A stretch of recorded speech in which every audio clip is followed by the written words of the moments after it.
Dial pound 250 from your cell phone. That's pound 250. Say the keyword best windows and be connected in seconds. You will have the option to receive a one-time auto dial text message from iHeartMedia, official partner of the Tampa Bay Buccaneers. License number CGC 1527613. Why go to just another sports bar when you can go to Crush Yard? The food, amazing. The drinks, top shelf. Craft beers, a gajillion of them. And then the big surprise, pickleball, all indoor on pristine new courts.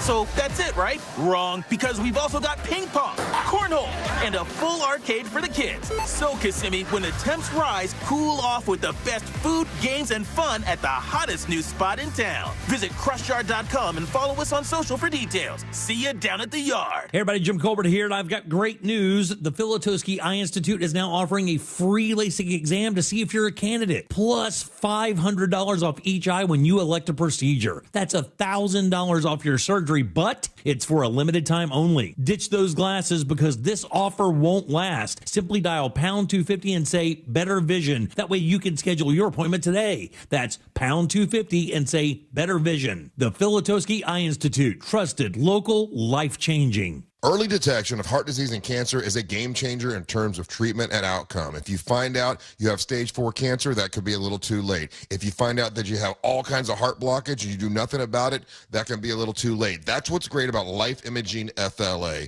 They can help you know today. Go to Life Imaging FLA, pick up your cell phone, dial pound 250, say the words free heart scan. You'll be connected in seconds. You'll have the option to receive a one-time auto dial text message from iHeartMedia. There's a few minimum requirements, but this is really worth it. I'm glad I went. I found out my heart was fine. No blockage at all. So I have peace of mind. Other people have gone. They found out they had heart blockage. They had to get to the hospital right away, and it saved their lives.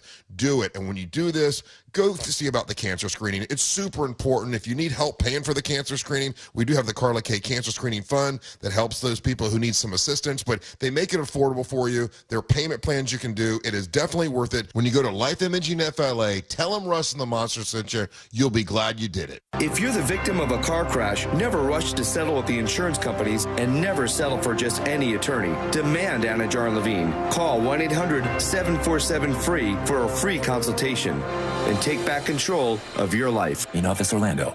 When dealerships compete for your trade, you win at Greenway Kia. Trade your car with us and over 40 Greenway dealerships will compete to buy it. So you get the best possible value, as much as $10,000 over Kelley Blue Book fair market value. Wondering what your trade is worth? Get your appraisal online at greenwaykias.com or visit us at East Colonial, West Colonial, and 1792 North in Longwood. I'm Joe Rossi, and Greenway Kia proudly thanks all active and retired military members for your service. All factory rebates to dealer, negative equity refinanced. Hey, it's that mortgage guy, Don. Good news if you're considering a reverse mortgage. Rates have improved again this week. Get a same-day quote at thatmortgageguyDon.com. With thatmortgageguyDon.com. Think you're not the suing type?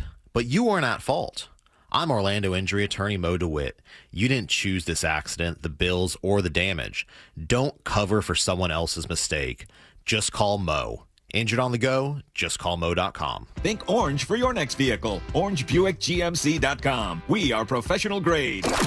Coming to you live from the JustCallMo.com studios. Accidents happen, but Mo's here to help. Injured on the go? Just call Mo. Visit JustCallMo.com or call 1-800-CALL-MO. This is WTKS-FM HD1 Cocoa Beach, Orlando. An iHeart radio station. Make us the #1 preset on your car radio and on the free new and improved iHeart radio app. Listen for all your music, radio, and podcasts. Free never sounded so good. Real Radio has your chance to win $1,000. Just enter this nationwide keyword on our website, GREEN, GREEN, GREEN.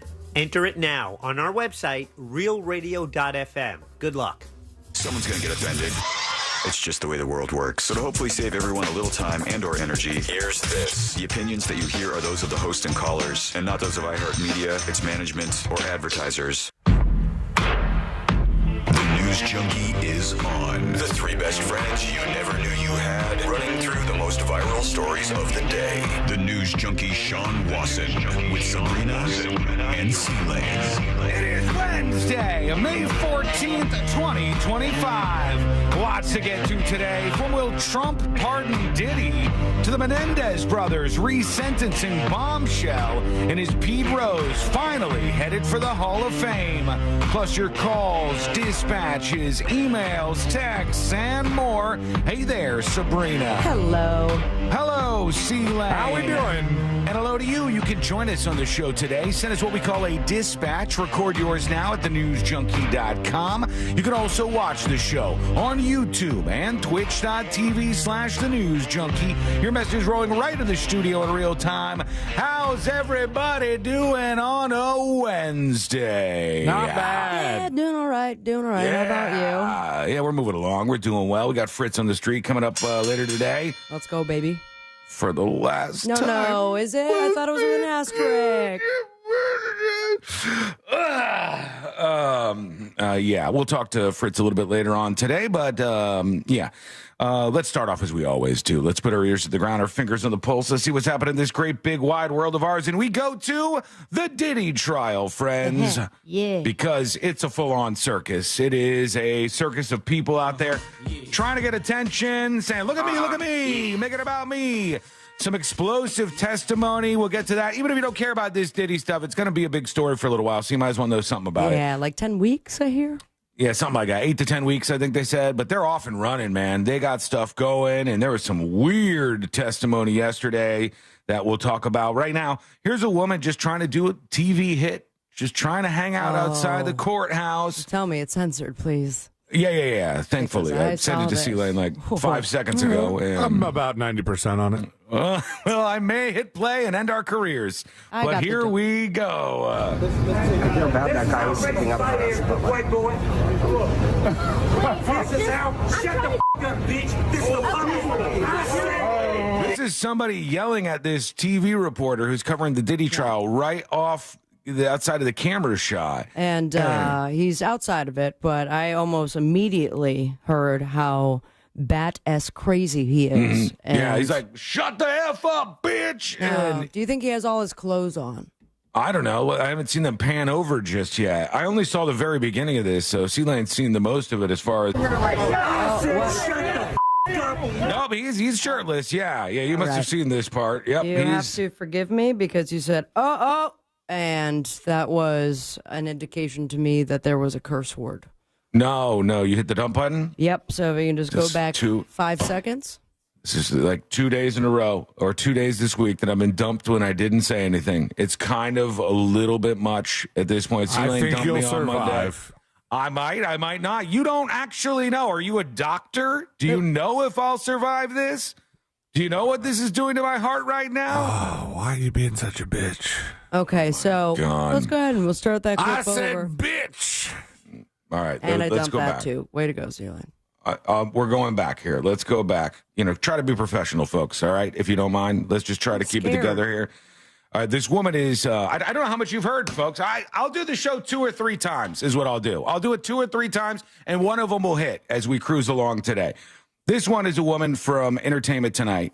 She's got her microphone. She's on the camera, and some guy off camera starts screaming at her, and then he runs over with his shirt off. I feel bad that guy was sticking up for us. White boy. Said something about white boys. He's coming up. He said something like, this is how racist I am, white boy. Yeah. Which makes... He must be talking to somebody on her crew or something, somebody off camera. She looks to be like a biracial woman or something, and it's not her that obviously she's a woman too. Was her dad a GI? Maybe.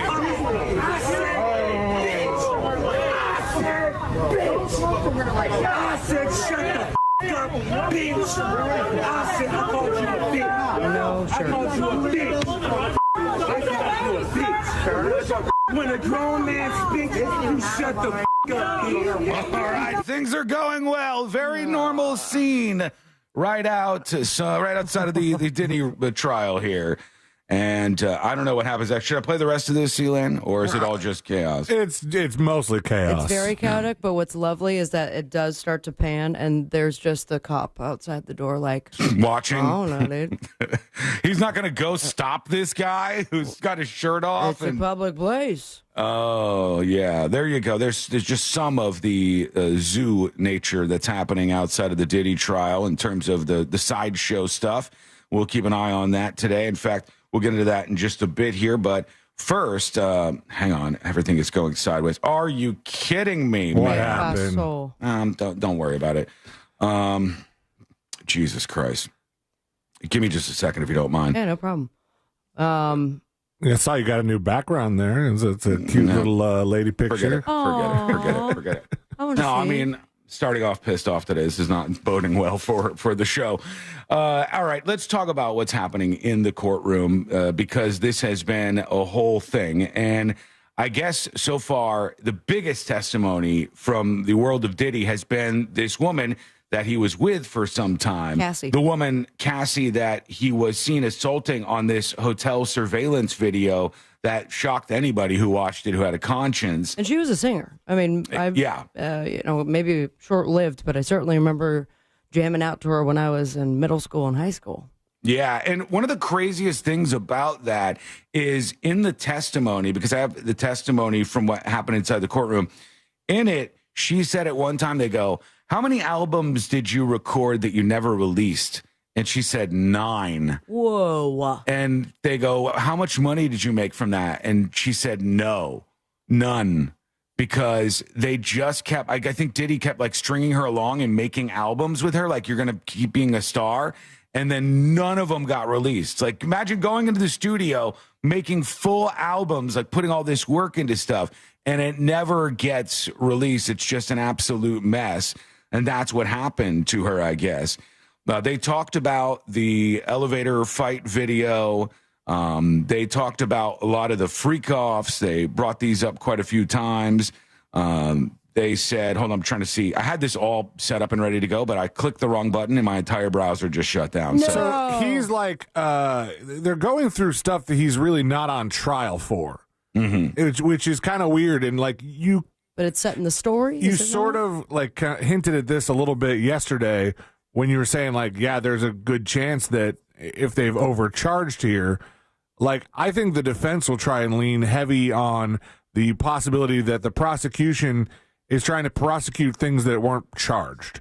You know, the fight video in the hotel, not on trial for. Yeah, and they even said that at the beginning. They were like, look, we admit he did this. Like both sides admitted to that. It's easy to admit something that you're not on trial for. I know, I guess so, right? Yeah. You'd be like, let's talk about all my speeding tickets, like all the things that don't matter to this because it's not really what we're here to talk about. This is from the attorney. He said, how many songs did you write while with Diddy? Hundreds. Most were never released. Some got leaked on the internet. Some on mixtapes. How many albums on your deal were not released? 9. Did you get paid for them? No. Then they asked about the freak-offs. The freak-offs became a job, Cassie said. There was no time to do anything else but to do them over, then try to recover. How much time in your week would freak-offs take? The longest was 4 days, she said. Significant periods of time. That is a long freak-off. And they talked a bit about the urination stuff, which obviously is gross, and the judge was being his family, because they're all like right behind him, including his 80-year-old mother. And it's like giving her a heart attack. You got to be there because it looks good. Everyone that's in the courtroom, including the jury, is staring at Diddy the entire time. So that's all he's got, really. Actually, family. And then you're an 80-year-old woman listening to what your son allegedly did with urine. You know what's funny is I was thinking about this yesterday. A couple months ago, there was a story out and we heard from Valletta Wallace, who is the mother of the Notorious B.I.G., the late Notorious B.I.G. And she was like, so disappointed and puffy and this and that. And I go, I wonder if Notorious B.I.G. would have been involved in this had he not gotten maybe. killed. You know? Yeah, I mean, so many of those things, like to see all of those rappers that died this age, they would have been completely different human beings, right? I mean, one would imagine. Strange to think about it. Yeah, things would be very different. It would have either been Valletta Wallace would be sitting in the courtroom watching her son go through the same thing, or Notorious B.I.G. would have kind of seen, the writing on the wall and been like, I don't think I want to hang out with this dude anymore. I'm staying away, yeah. They said, what were the supplies for freak-offs? Astroglide, baby oil, condoms. Who brought the supplies? Security and Diddy's assistant. Which brands of baby oil? Johnson & Johnson. Where's the other counsel objection relevance? They did actually, just a second. Yeah, they said, how was it used? Diddy said, you need to be glistening, Cassie said. Were the freak-offs, were there freak-offs where you ran out of baby oil? Defense, objection, Your Honor. This is irrelevant, right? You also mentioned Astroglide. Same objection, irrelevant. And the judge calls a sidebar. So they were getting really deep into, you could see some of this stuff if you're watching here that I'm not going to necessarily say out loud, but all of the different things that were happening in these freak-offs. And this is all in front of the judge. And this has all been very, very extensive so far. So I look at this line of questioning and go, oh, wow, Diddy had her record 9 albums that he never released or paid her for. He must be guilty of prostitution across state lines. That's the thing, because they're going, why didn't you leave? Why didn't you not do this? Why didn't you X, Y, and Z? All the charges, as I said yesterday, are going to be harder to convince the jurors of than people think. It's not hard to convince the jurors or me or anybody else that Diddy is a bad guy, because he is a bad guy. But is she the victim in any of these charges? Sean? That's the thing. He is a bad boy. Indeed, he lives up to the title. For life. Yeah, for life potentially here. But will they actually get him on the charges is the big one, and then what will happen afterwards. So we'll talk about that in a bit. Take a quick break. I'm going to reset here. When we come back, we'll talk about some big breaks out there in the Menendez world. Are they going to be released? What's happening with them? We'll get it to you. We got your dispatches on the way and a whole lot more, and it's coming up next on the News Junkie. You can always text us, unless you're driving, at 77031. Standard data and message rates apply. Real Mobile is powered by Orange Buick GMC and orangebuickgmc.com. We are professional grade. From the Clausman Law Traffic Center, car crash, call Clausman Law. ClausmanLaw.com. It's mellow on most of the major roadways if you're just starting your commute. Although on I-4, there's still some slowdowns through the city and through that Lake Buena Vista area. Expect delays between the Beach Line and State Road 535. There's a couple accidents to keep an eye out for on Kirkman Road near Conroy Road. There's a crash on Lee Road at I-4. It's also affecting the ramp from Lee Road to I-4 eastbound. Travel with caution this morning. If you see traffic troubles, call the Valvoline Instant Oil Change traffic tip line at 866-676-8477. From the Traffic Center, I'm James Birmingham. This report is sponsored by Rapid Radios. Rapid Radios are instant push-to-talk walkie-talkies offering national LTE coverage and no subscription ever. Business owners can now keep in touch with up to 200 staff members at one time. Go to rapidradios.com now for up to 60% off and free shipping. Why go to just another sports bar when you can go to Crush Yard? The food, amazing. The drinks, top shelf. Craft beers, a gajillion of them. And then the big surprise, pickleball, all indoor on pristine new courts. So that's it, right? Wrong, because we've also got ping pong, cornhole, and a full arcade for the kids. So, Kissimmee, when the temps rise, cool off with the best food, games, and fun at the hottest new spot in town. Visit crushyard.com and follow us on social for details. See you down at the yard. Seems everything costs more these days. Gas, groceries, and when's the last time you checked your wireless bill? When it comes to big wireless, if you're staying, you may be overpaying. Switch.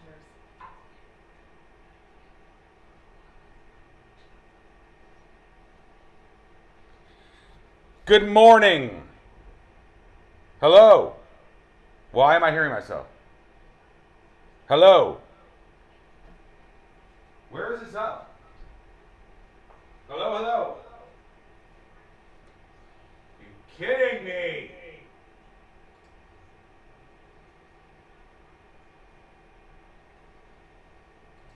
Hello. I am going to lose it today, odds are. I don't know why. We've got all this stuff going sideways. Hi, everybody. Hi. If you'd like to save me from this tailspin, get yourself one of the last. I think there's about 50 left. We blew through almost 50 yesterday of these Skull Mike Squad stickers. And every gifted sub, or if you just subscribe to Secret Shows, after you subscribe, you can claim your magnet. All the magnets right now until these run out will come with these Skull Mike Squad stickers. So save me today, please. Save me today. I don't know if I have it in me. Really don't.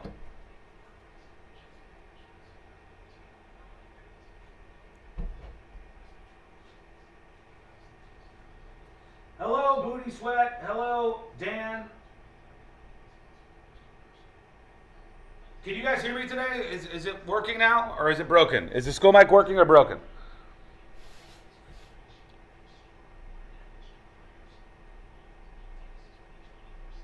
Is everything working?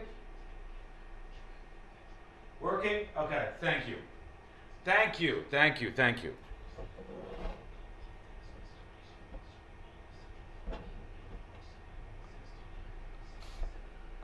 Settle in, folks. I'm going to turn off the Skull Mic so I can chill out for a second and figure out what's going on, all right?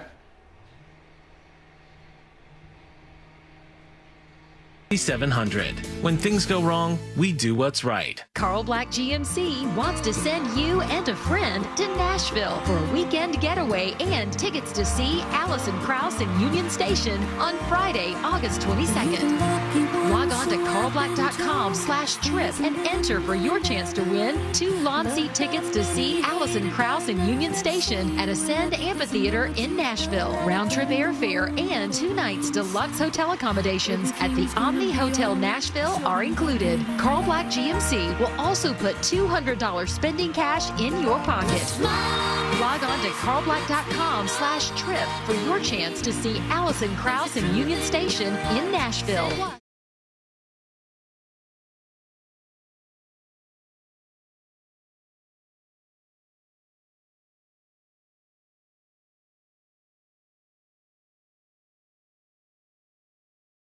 BlackOrlando.com. GMC.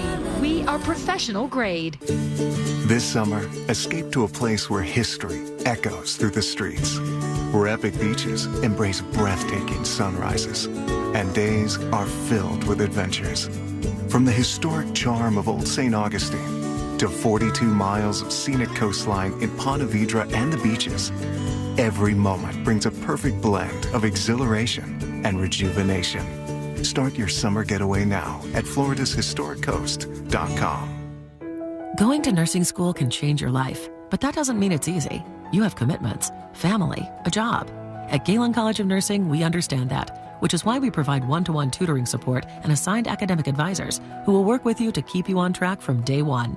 You can change the course of your life and the lives of people counting on you, because we believe the better we care for nursing students now, the brighter the future of nursing will be. Galen, the now approach to nursing education. Join us at galencollege.edu. Visit Seminole Hard Rock Hotel and Casino Tampa today to sign up for Unity by Hard Rock, the global loyalty program unlike any other, designed to reward you for doing what you love. New members receive a limited edition Seminole Hard Rock Tampa t-shirt and can play up to $200 on us. Slots, tables, stays, dining. Get rewarded for your experience. If you or someone you know has a gambling problem, please call 1-888-ADMIT-IT. Your oasis awaits at Seminole Hard Rock Tampa. When it comes to replacing your roof, father and son know best. That's why FAS Exteriors is Orlando's #1 window, door, and roof contractor. You can count on fair pricing, install perfection, and customer satisfaction every time. When it's time for roof replacement, see for yourself why customers in Orlando trust the leader in FAS Exteriors. Because father and son really do know what's best. Schedule your free consultation now at FASWD.com. That's FASWD.com. Here's what's trending now on the new and improved iHeartRadio app. She's back. Khloe Kardashian returns to On Purpose with Jay Shetty, and she's getting real about healing and self-love. Plus, Caroline Leavitt shares what it's like being the youngest White House press secretary in history on Post Run High. And Rob Lowe spills some of the funniest stories you'll hear with Chelsea Handler on the Dear Chelsea podcast. Explore the latest. Open the free iHeartRadio app and see what's trending now. If you want your windows there in weeks, pick up the phone and just text Reese. Real Radio has your chance to win $1,000. Just enter this nationwide keyword on our website, GREEN. GREEN. Green. Enter it now on our website, realradio.fm. Good luck.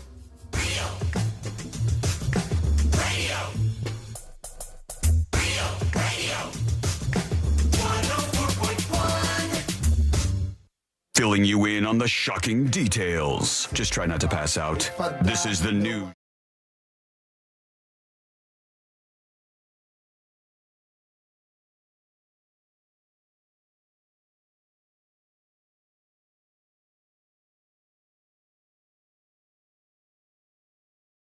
The show, yes, this show.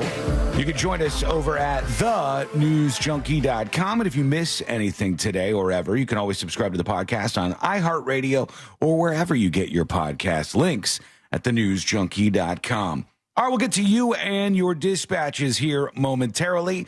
I did see there was some news, and I thought this was over with. I thought they weren't going to be able to make any headway here, but they did have a resentencing for the Menendez brothers, and now they could get out. They actually could end up getting out. So I saw that, and I was a little confused because they were sentenced to life without parole, and then I see resentenced to life, but now parole. No, 50 years to life was a new sentence. 50 with years time to life. served, I'm assuming? That makes them eligible for parole after serving nearly 35 years. So they're like at the level now where they can be eligible for parole because California has something called the youthful offender law, and they committed the crime, killing their parents under the age of 26. So now, because they've been resentenced, the Menendez brothers might actually, if the state parole board says, yep, let's do it, they would release them. Youthful offender's a weird name, I think. It makes it sound like, ooh, what a spring youthful offender, like nice looking, just got out there, just started offending. He's so youthful. Sounds more positive than it should probably, but they could be released if they all were in agreement on this parole board to let them go. They were 18 and 21 years old when this all went down, and now they have like a lot of stuff that they've done behind bars, and so they're like trying to really, grease up everybody to let them go. Here's ABC News talking about this. Let's see what they say real quick. Issued a ruling in the Menendez trial. He has issued 50 years to life. That means the brothers could be eligible for parole at some point, but they will not be released as of now. We, of course, have been following this case for many years, from initially when they first were charged with killing their parents, and then in recent years as they seem to have a prosecutor who was somewhat in their favor, saying that they had done their time, that they should be released. There were multiple documentaries and series that played out, a lot of popularity in particular on Netflix, a lot of interest over the decades about these two brothers and the relationship that they had. Yeah, somebody says the whole thing is a damn circus, which it is. It's accurate. Yeah, the whole thing is a circus. And I think the only reason anybody is feeling any kind of sadness for the Menendez brothers and going like, maybe they should be released, is because of the sexual assault stuff or like the abuse stuff from the parents. Otherwise, I don't think anybody would feel sorry for these guys. It was very gruesome, just in case you don't know. Like, it was absolutely brutal and gruesome the way they killed their parents and then lied about it and all this other stuff. And didn't even bring up abuse. And like, I don't even know if it was in the first trial at all, but certainly it was in the second trial that they had. So now they're trying to get released, and it looks like they're one step closer, but it's been kind of a rocky road for them. If it wasn't for the Netflix show, which I'll state again, they complained about the whole time. Yeah. They wouldn't have any shot at being released right now if that had not been a thing. You wouldn't think that a show would have such an effect on, especially a positive outcome for the persons that were involved in such a gruesome crime. Yeah. Usually is not the case. I can't remember the last time something like that has ended in the favor of them. No, so people on Chatter, surprisingly, like this one, Zephyr's Biker says, I guess I'm okay with them being paroled now. I guess they've done good things in prison, says Tammy. People are agreeing. For me, I look at it and I go, They have served a significant amount of time, but every time I think about what they did, it's so gruesome. And at least, like, a lot of it was at least motivated a bit by the money and them trying to get money from their parents. And I don't know. It's a tough one, but they are actually getting some movement there. And the strange thing is, because it's about the show that they hated to begin with. I wonder if there's been like any sort of comment or statement made from the producers of the Netflix show or the creator, like, when you set out to do this, and now that you seem to be the catalyst for them getting released, are you pleased with that outcome? I don't even know how they would feel, but I can tell you this. I thought that they gave them a fair shake. The Netflix series was like, it seemed like, even though it made them look bad at some parts, it showed all the sides. It also made them look like victims for their parents. It did, which is the key thing, because people, as I said, wouldn't care if it wasn't for that. They would never be interested in any of this. We'll get to a couple of your dispatches to start things off here on a Wednesday in just a moment. But we know it's on the way, Memorial Day weekend. And travel is a big thing on Memorial Day weekend. One thing that's astonishing to me, and I don't know if I believe it, that's why I want to ask you about it today, is they said more people are supposedly going to be driving for Memorial Day than at any time in the last 20 years. Not me. 39.4 million Americans are expected to drive this Memorial Day weekend. And that means that driving is up and flying is down. And they're actually saying in a lot of these stories, they're suggesting that this is because of these airline issues and the FAA issues, and that people are scared to fly, so they're deciding they're going to drive instead. That's just, it happens. It's certainly been more of a highlight in media than we've seen in the past. Mm-hmm. But have ticket prices gone up as well? Or you think strictly because people are scared? Gas has gone down. Gas is about 50 cents cheaper a gallon than it was last year. So gas is a little cheaper. I don't know if airline tickets have gone up or down. Well, this does say rising airline prices. AAA also projects 3.61 million people will be flying over the holiday weekend. I got a real good deal flying straight into Newark. Did you? Yeah. You just have Not to, landing. We're just flying straight into Newark. No, they do circles until, of course, the air controller can get back to business. I guess there might be something else to this, because they say driving is usually the preferred mode of transportation during holiday travel periods, with 87% of Memorial Day travelers opting for road trips. The only way that works, though, is if you didn't move far away from your family, if you still live by whoever it is that you want to be spending time with on Memorial Day weekend, I guess. But popular destinations include our friends in Denver. Hello, Denver. You're one of the spots. People are heading to you, Denver. Seattle, people are heading to Seattle. And Orlando is one of the top places that people are heading to in this on this Memorial Day. But I want to know from you, like, legitimately, are you driving this Memorial Day because of all the stuff you've heard happening with flying, with the FAA, with planes crashing this year, even if it's not really statistically an up year for plane crashes, but all that worry and all that FAA stuff, that's what they say is driving some of this. So if that's actually you, I'd love to hear from you. Send us a dispatch. Go over to thenewsjunkie.com. Hit record on your first dispatch right now. Real quick, let's work in a first-time dispatch. Look at this. First-time dispatch from Mysteries of Kate. Let's listen to her. Hi, everybody. Hey. Hi. First time I've ever called, but I've been listening for a little while, and it's a great show. I love it. Thank you. P. Diddy. Okay, that 80-year-old woman apparently is maybe not his mom. She could be an aunt, and he may have had sex with her, a lot. That's what I read. Anyway, kind of weird.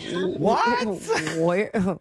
Hold on. That is your first dispatch, man?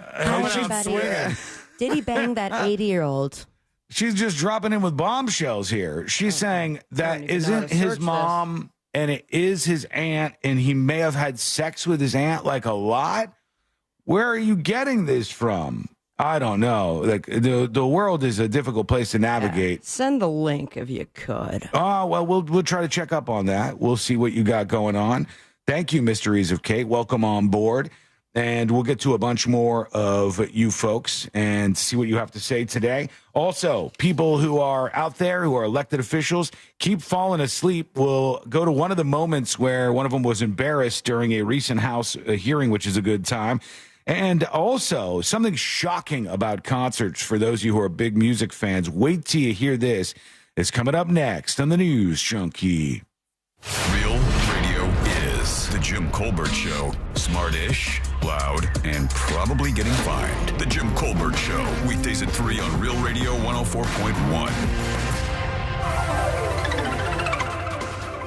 Hey, Central Florida, and happy Wednesday. I'm Fox 35 Storm Team meteorologist Jessica Dobson with a check of your forecast. And for today, we're going to be expecting a mostly sunny and seasonable day. Temperatures will climb to right around the upper 80s for most of us, and we'll see a high of 88 degrees in Orlando. As we head throughout the end of this week, temperatures will continue to climb, approaching the mid-90s by Friday. Highs approaching even the mid and upper 90s by this weekend, and especially into early next week. We'll stay hot and dry through at least middle parts of next week. From the Fox 35 Storm Team, I'm meteorologist Jessica Dobson. This report is sponsored by Allstate. Some people just know you could save money on car insurance by checking Allstate first. Those people are probably saving a carload of cash right now. So what are you waiting for? Check Allstate first for a quote today. You're in good hands with Allstate. Great news. That mortgage guy, Don, offers HELOCs. That's right, home equity lines of credit. A way to unlock your equity while keeping your super low 2%, 3%, or 4% rate intact on the first mortgage. Get cash out for home improvements, debt consolidation, back taxes, a pool float, whatever you want. Most importantly, unlike the corner banks, that mortgage guy Don has HELOC options as low as a 640 credit score. Get a quote today with no hard credit inquiry and work with an expert and a friend that you could trust by going to thatmortgageguyDon.com. Don't miss the boat. Compare your quote with thatmortgageguyDon.com. Greenway Kia proudly thanks all active and retired military members for your service. If you're in the market for a sedan or SUV, we've got the perfect Kia for you. Tariff-free and in stock now. Drive home a new 2025 Kia Sportage for just $299 per month for 36 months with zero due at signing. We want to see you in a Kia. From Greenway Kia, visit greenwaykias.com today. Qualified applicants through KFA include $650 acquisition fee, 10,000 miles per year, 0 security deposit plus tax title license, $899 dealer, and $249.50 down fee. Expires 6/15/25. Attorney Joe Cordell. Divorce changes your life and your children's lives. Whether that change is good or bad depends to a great extent upon the attorney you choose. So interview more than one attorney and ask about experience, specifically trial experience. And oh, by the way, be sure to include Cordell & Cordell in those interviews. Schedule an appointment with one of Cordell & Cordell's Orlando area attorneys. Joseph Cordell, licensed in Missouri and Illinois only. CordellCordell.com. Office in Orlando. Lisa Cargis, Florida resident partner. Announcer is not a licensed attorney. Mills Air in business since 1992. That's over 30 years here in Central Florida. They're not going anywhere. Carrier factory authorized dealer. You can always turn to the experts at Carrier. Equipment change-outs and upgrades right now with up to $1,275 in rebates. Visit millsair.com. Why'd I go to the doctor? One day at the firehouse, I was so lightheaded I could barely stand. Even my crew noticed. Getting checked out was the right call. Turns out I have atrial fibrillation, which increases the risk of stroke about 5 times. Symptoms like irregular heartbeat, heart racing, chest pain, shortness of breath, fatigue, or lightheadedness can come and go. But if it's AFib, the risk of stroke remains. If you have symptoms, contact a doctor. I'm so glad I did. Visit NoTimeToWait.com, sponsored by Bristol-Myers Squibb and Pfizer. Attorney Joe Cordell. Divorce changes your life and your children's lives. Whether that change is good or bad depends to a great extent upon the attorney you choose. So interview more than one attorney and ask about experience, specifically trial experience. And oh, by the way, be sure to include Cordell & Cordell in those interviews. Schedule an appointment with one of Cordell & Cordell's Orlando area attorneys. Joseph Cordell, licensed in Missouri and Illinois only. CordellCordell.com. Office in Orlando. Lisa Cargis, Florida resident partner. Announcer is not a licensed attorney. Allergies are torture, but Exact from Aspire Allergy and Sinus can help you beat your allergies for good. Exact is clinically proven to give long-term lasting allergy relief in 3 injections. That's right, allergy relief in 3 injections. No matter how long you've suffered, no matter what else you've tried, with 3 injections, you can experience relief from your allergies. Exact from Aspire Allergy and Sinus. Go to aspireallergy.com to book your appointment today. aspireallergy.com. It's Work Zone Awareness Week, Florida. Every year, lives are lost in work zones because of speeding and distractions. When you see orange cones, remember, slow down, follow the signs, and stay focused. Workers are counting on you to get home safely, and so are their families. Let's work together to prevent crashes and save lives. A safety reminder from the Florida Department of Transportation. Slow your roll. Safety's the goal. Rapid radios are instant push-to-talk walkie-talkies offering national LTE coverage and no subscription ever. Business owners can now keep in touch with up to 200 staff members at one time. Go to rapidradios.com now for up to 60% off and free shipping. This earful of real radio is brought to you by JustCallMo.com. Injured on the go? JustCallMo.com. Real Radio is on Threads at Real Radio 1041. Sponsored by the law offices of Anajar and Levine Accident Attorneys. Have you been in an accident? Call the law offices of Anajar and Levine at 1-800-747-FREE. That's 1-800-747-3733.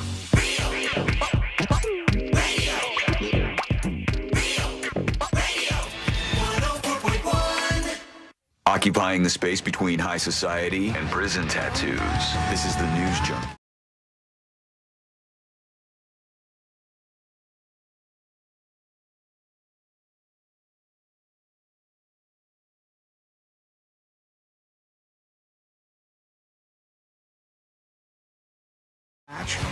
Send yours over at thenewsjunkie.com. Thenewsjunkie.com. That's where you record a video or audio dispatch of your thoughts, and we play you right back here on the show.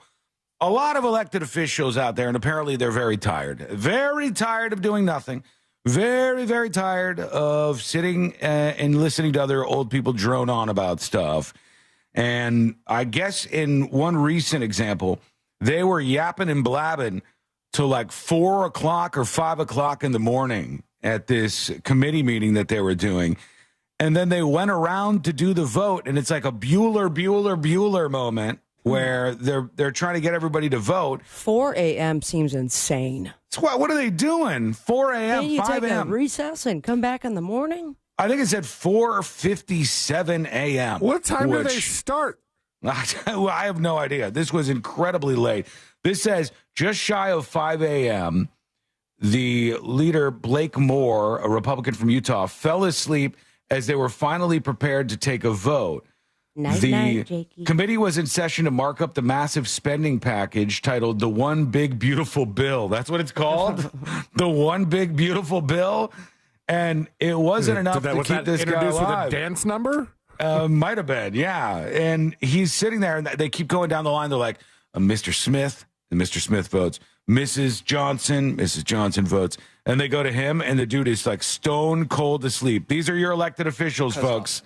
Mr. Kustoff, no. No? Mr. Fitzpatrick. Mr. Fitzpatrick, no. Mr. Stubbe. Mr. Stubbe, no. All right. Miss Tinney. Miss Tinney, no. Mrs. Fishbach. Mrs. Fishbach, no. Oh, here he goes. Mr. Moore. Mr. Moore? That would be me. I'm looking at myself right now. I'm Mr. Moore. Mr. Moore, Yep. wakey. He's out of it. Can someone... She taps him. Oh, he was out like a light. He wakes up.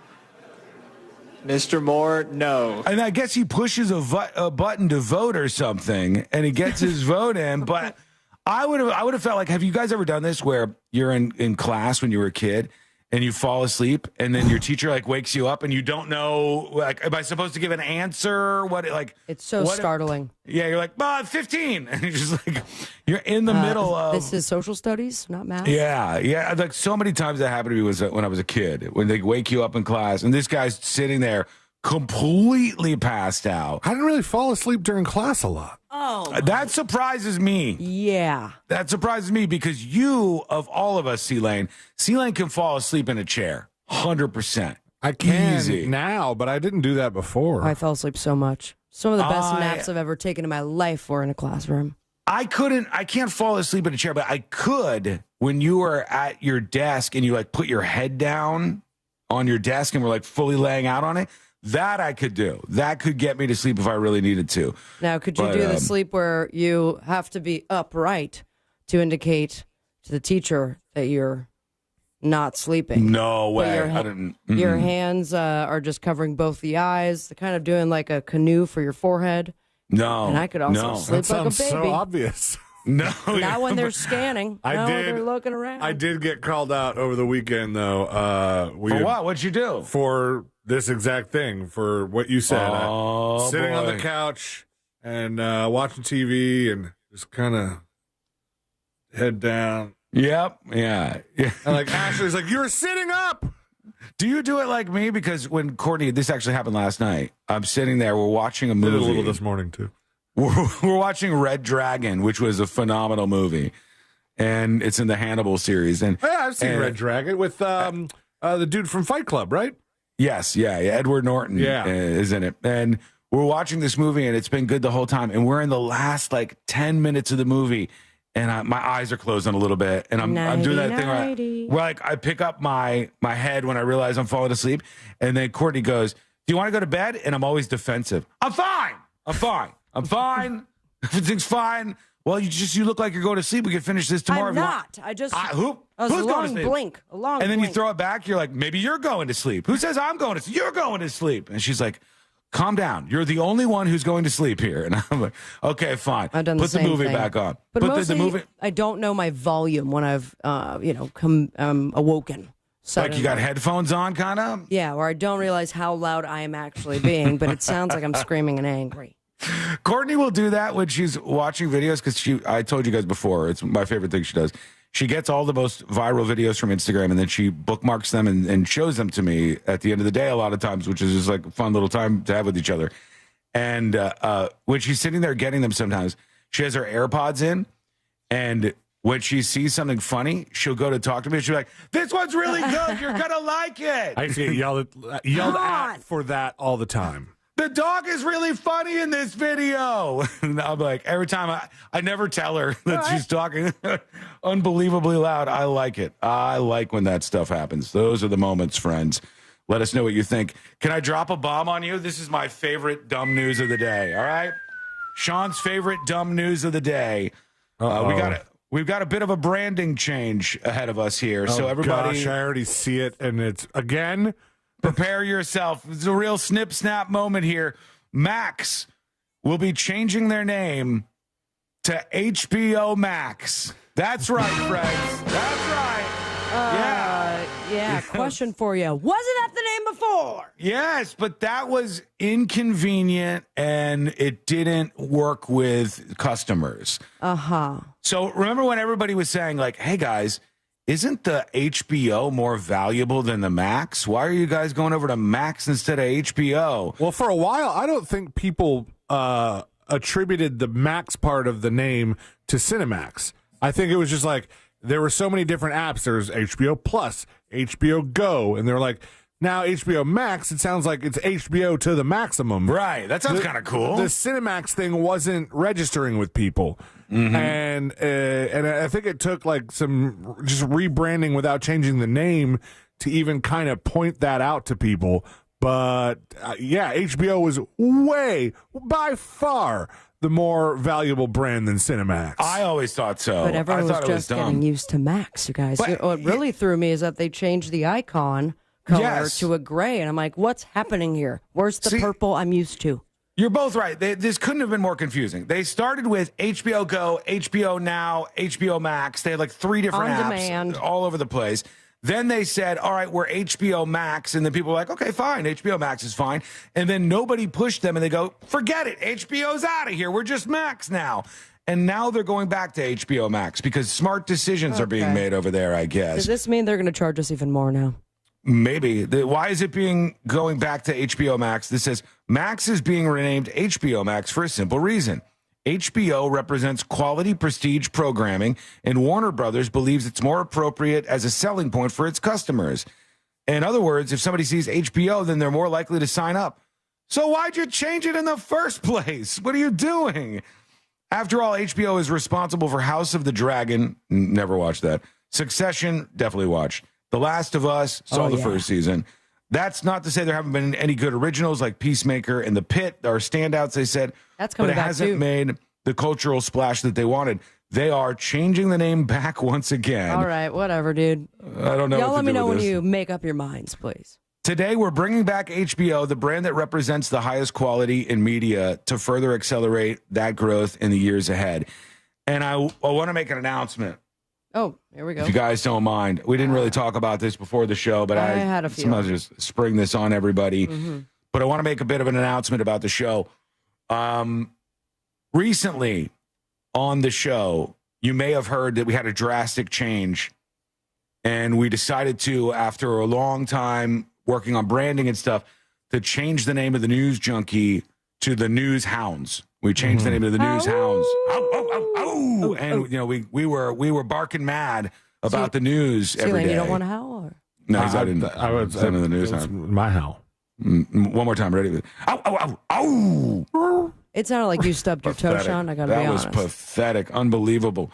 We are, as of today, Wednesday, May 14th, 2025. Thursday, Friday, Saturday? We have made a decision to change the name back to the News Junkie. All right. That's right. The News Hounds is no more. But we're changing back the to colors. the News Junkie. And yes, we're now going to fade the colors into each other, much like Google and News Kind. Hounds just crossed the Rainbow Bridge. Yeah. We got so close, We got though. old Yellard. Yes. We realized that we had to bring back the brand that represents the highest quality in media to further accelerate growth in the years ahead. So it's the weirdest thing in the world to be like, hey guys, here's what we're going to do. We're going to change the name of this thing. And you change the name and people are like, changing the name is dumb. HBO is the good name. And then you go, hey guys, let's change the name back. And you don't acknowledge a mistake, but you're like, changing the name to HBO Max shows what kind of precedents we want to set with our branding deals moving forward. You know what it shows? That you guys ignore us. That nobody knows what they're doing. And then you're going to go ahead and make this look like it was your decision when everyone's been screaming from the rooftops that there was no need to change the name. I got to tell you, at least with iHeart, we've changed our name from Clear Channel to iHeart, and then we just stayed. We stayed on iHeartRadio. We didn't change after that a bunch of times. Oh, I am getting word just now. It is Super Heart Radio. Oh, my God. We love it so much. I knew it. Son of a bitch. That's going to be annoying getting used to. Super Heart Radio. Yeah, they're going to have to redo all the apps and stuff. At least X, when they went from Twitter to X, shortened instead of lengthened, but here we go. We're going to hear from you with more dispatches. Those are coming up in just a minute on the show. But could it be? Is it finally time? Should it really happen? Pete Rose to the Hall of Fame for baseball. Really?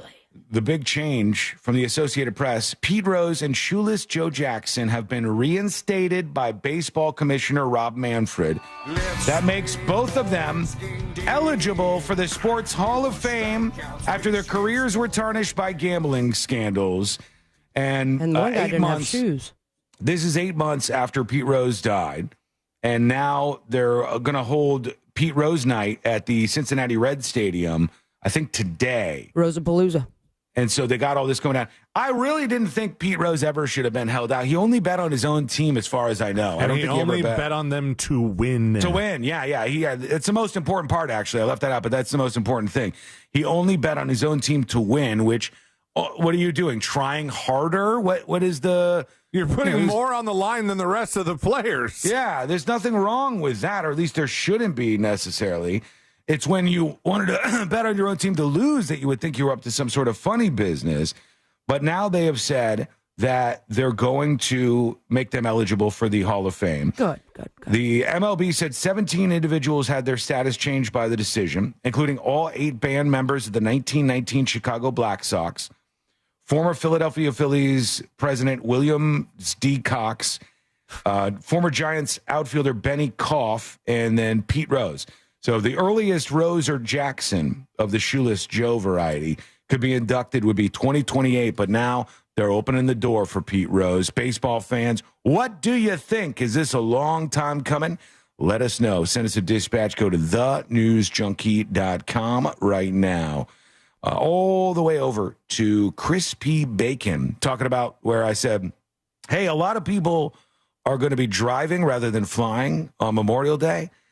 and they're crediting this to people being scared of flying because of the FAA issues. I can't believe that would be widespread enough for this. But well, are they scared of planes crashing into each other in the sky, or are they scared of having to wait on the tarmac for 8 hours in Newark because probably both things get bogged down? I would guess it will be a combination. I don't believe it at all. I think maybe a small percentage of people might have seen plane crashes this year and gone, oh, that's dangerous. They see the FAA stuff and they go, their power's going out. They're losing internet. What's happening? But I don't think the average person has changed all that much on that. That must be like a fringe thing.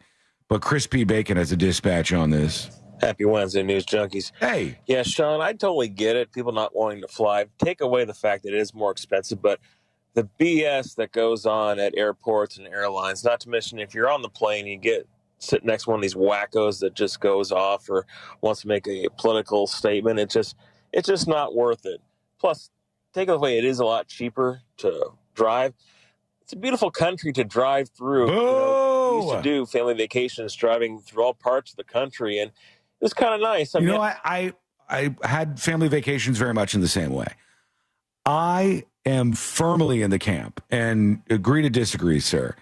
Driving sucks. I hate driving. I driving for a trip is like a nightmare to me. I don't like flying because I'm scared of planes crashing, but I'd rather the flying over the driving.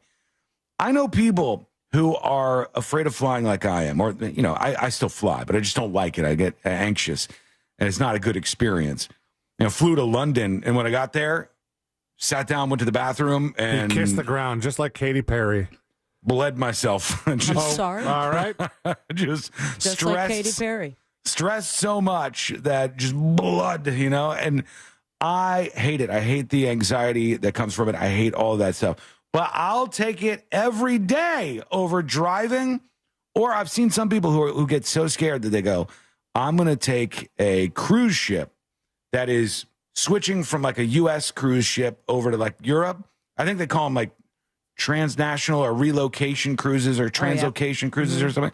And you get on the cruise and you go from the United States to England, and that's how you get over there instead of flying. I hate flying, but I take it every single day over driving 4 miles, 5 miles. Ugh, God, I hate it. 4 or 5 miles? I mean, I'm sorry, hours. This guy really wants to stay home. Sean. No. If a couple of miles, fine. I'm good with it. I love that. I love a little brisk drive. But anything over an hour, I hate. It's miserable. I'm fine with enough drive to get one good podcast in. Yeah. One good. If it's a scenic drive, I'm okay with it. But I am this coming weekend going to be taking the Bright Line because from Orlando to Miami, so many times back and forth, and so boring. Sucks. That Bright Line's for me all day. Oh, it sucks. The Bright Line, you just sit there, you do your thing on some Wi-Fi. You're driving, and for those of you in New York, there's a road down here called the Turnpike that you take in occasions like this, and you would drive from, say, Central Florida to South Florida on it, and it may be one of the most boring roads in the United States of America. It's fields and fields and fields and fields and fields and fields and Stuckies and fields and fields and fields and, cows. Nothing. Cow. Every once in a while. Nothing exciting to look at. I hate it myself. Now, maybe if I lived in somewhere where there's like mountains and stuff and driving was beautiful and I dug it more, and in other places I like it. Like when we went to Puerto Rico and rented a car, I love that kind of stuff. Puerto Rico. That's fun. I've done that twice, where you rent a car and you just drive around places that you don't know. But just driving like from one city to another that you've been to before, no, hell no. Was the traffic and the actual like execution of the driving very similar to driving in the United States? Yeah, because when I went to Costa Rica, and I've had friends who have gone to Costa Rica and rented a car. I think my dad rented a car in Costa Rica. When we were driving around, I was like, I do not know that this would have been for me. It's just different. You didn't like it? What was it? Felt more dangerous? No, I mean, if I was the one behind the wheel. Yeah. I was fine riding and just watching everything and, getting to take it all in. But some of the driving there and some of the signs I wasn't quite getting. Oh, yeah. I like different language barrier stuff, right? Is that what you're getting at? Just different symbols, and I don't know which one goes when and where. Guess. Yeah. That's what you have to do. Let us know what you think. Has this affected you at all? Send us a dispatch. Go to thenewsjunkie.com to record yours right now. All right, concert fans, some jaw-dropping numbers for you when we come back. Wait until you hear this.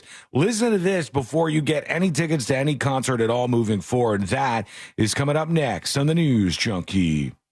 Support the arts and local artists at the Orlando Fringe Festival with over 100 shows happening now through May 26th. Get more info at orlandofringe.org.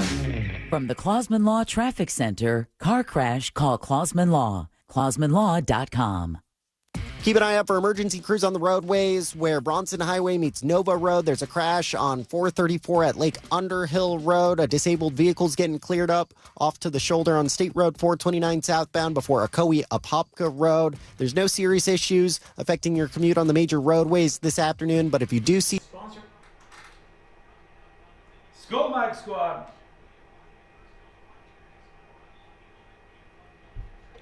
You guys are losing it today. I'm trying to keep everything together. This is a reset moment, so maybe we can reset, push forward. Hate when the show gets off to a rocky start. It's maybe the thing that pisses me off more than anything. Anything else, I'll take over that. Makes me so mad. Sean, have a Celsius? A Celsius is not going to help me. Yeah, I mean, I don't want to get into it, but Celsius is not going to help me right now.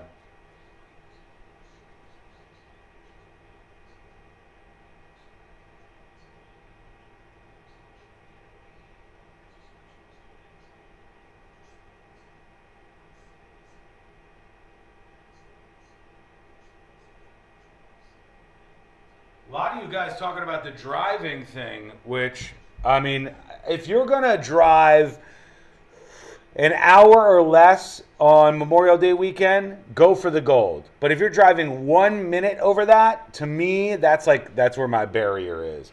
Especially like 4 hours and above.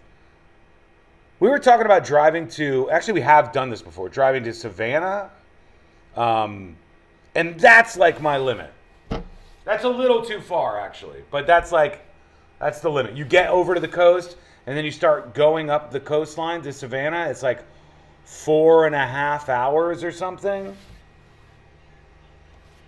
pretty far. Right on the cusp.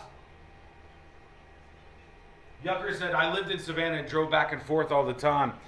It's a beautiful area, and I like it. And I like it for like a long weekend. But it's just like 4.5 hours or so. Then round trip, you're spending 9 hours of your weekend. You have to at least have like a Friday evening, Saturday, Sunday, Monday, and then come back on Tuesday. Perfect time for the landscapers to be working out there. It's the third thing I got going on today. It's annoying. I used to drive to NYC from Florida 3 times a year. That's a long drive, man. I've told you guys before, we used to drive almost every year to Vermont from West Palm Beach. And I think my parents kind of sucked at driving too, because it took us 2.5 days to get there. Like we would drive to Virginia, and then we would drive to like New York, and then the next morning we would drive into Vermont. It took forever, man. It would be a 2-week trip, and 5 days were spent driving back and forth.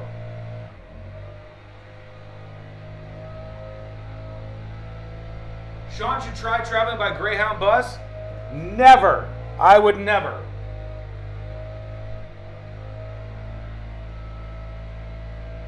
Keep going.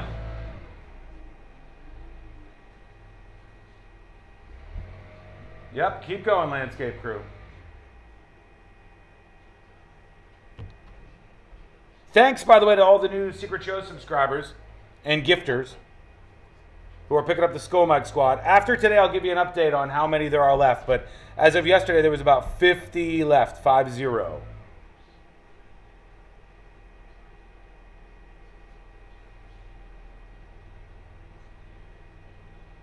Known Badger says, does Sean purposely pay for the landscapers to come at this time?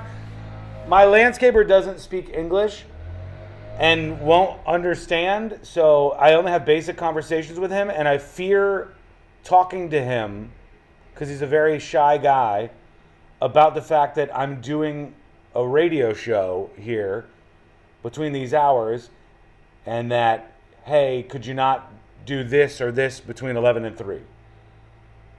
It's like such a weird conversation that I don't want to have it with the guy. So I just hope it happens during breaks, which it's happening right now, so that's better. 2 minutes.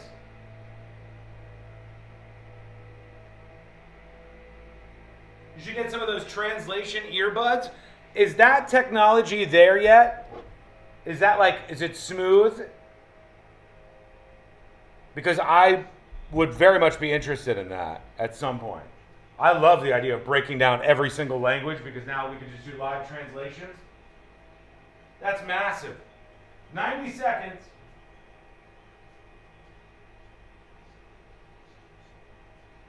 Long Island to Florida. Ooh, the adults and 7 kids stuffed into a station wagon. Bless your soul. For me, it was me and my brother and my sister, and we would have a van, so we'd have 2 rows.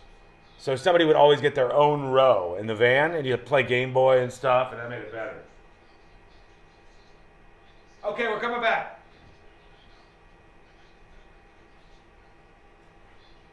And I love it. Thrilled that Solar Source now has a pay-as-you-go system where I can save each month starting at just $99. Want to add the battery backup system for your home?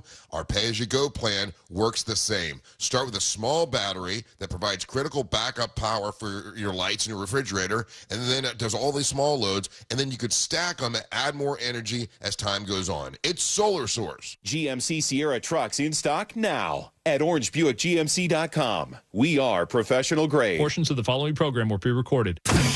Live from the JustCallMo.com studios. Injured on the go? Just call Mo. From car accidents to personal injury cases, Mo has you covered. Visit JustCallMo.com or dial 1-800-CALL-MO. This is WTKS-FM HD1, Cocoa Beach, Orlando. An iHeartRadio station. Make us the #1 preset on your car radio and on the free, new and improved iHeartRadio app. Listen for all your music, radio, and podcasts. Free never sounded so good. Real Radio has your chance to win $1,000. Just enter this nationwide keyword on our website, GRAND, G-R-A-N-D, GRAND. Enter it now on our website at realradio.fm and answer your phone if you get the call. Good luck.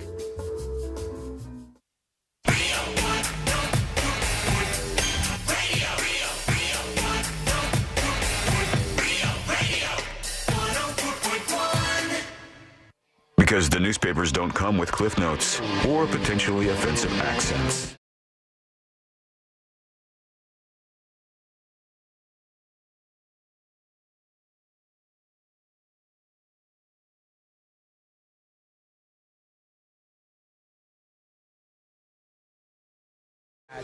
Hey, we got Fritz on the Street coming up in about an hour on the show.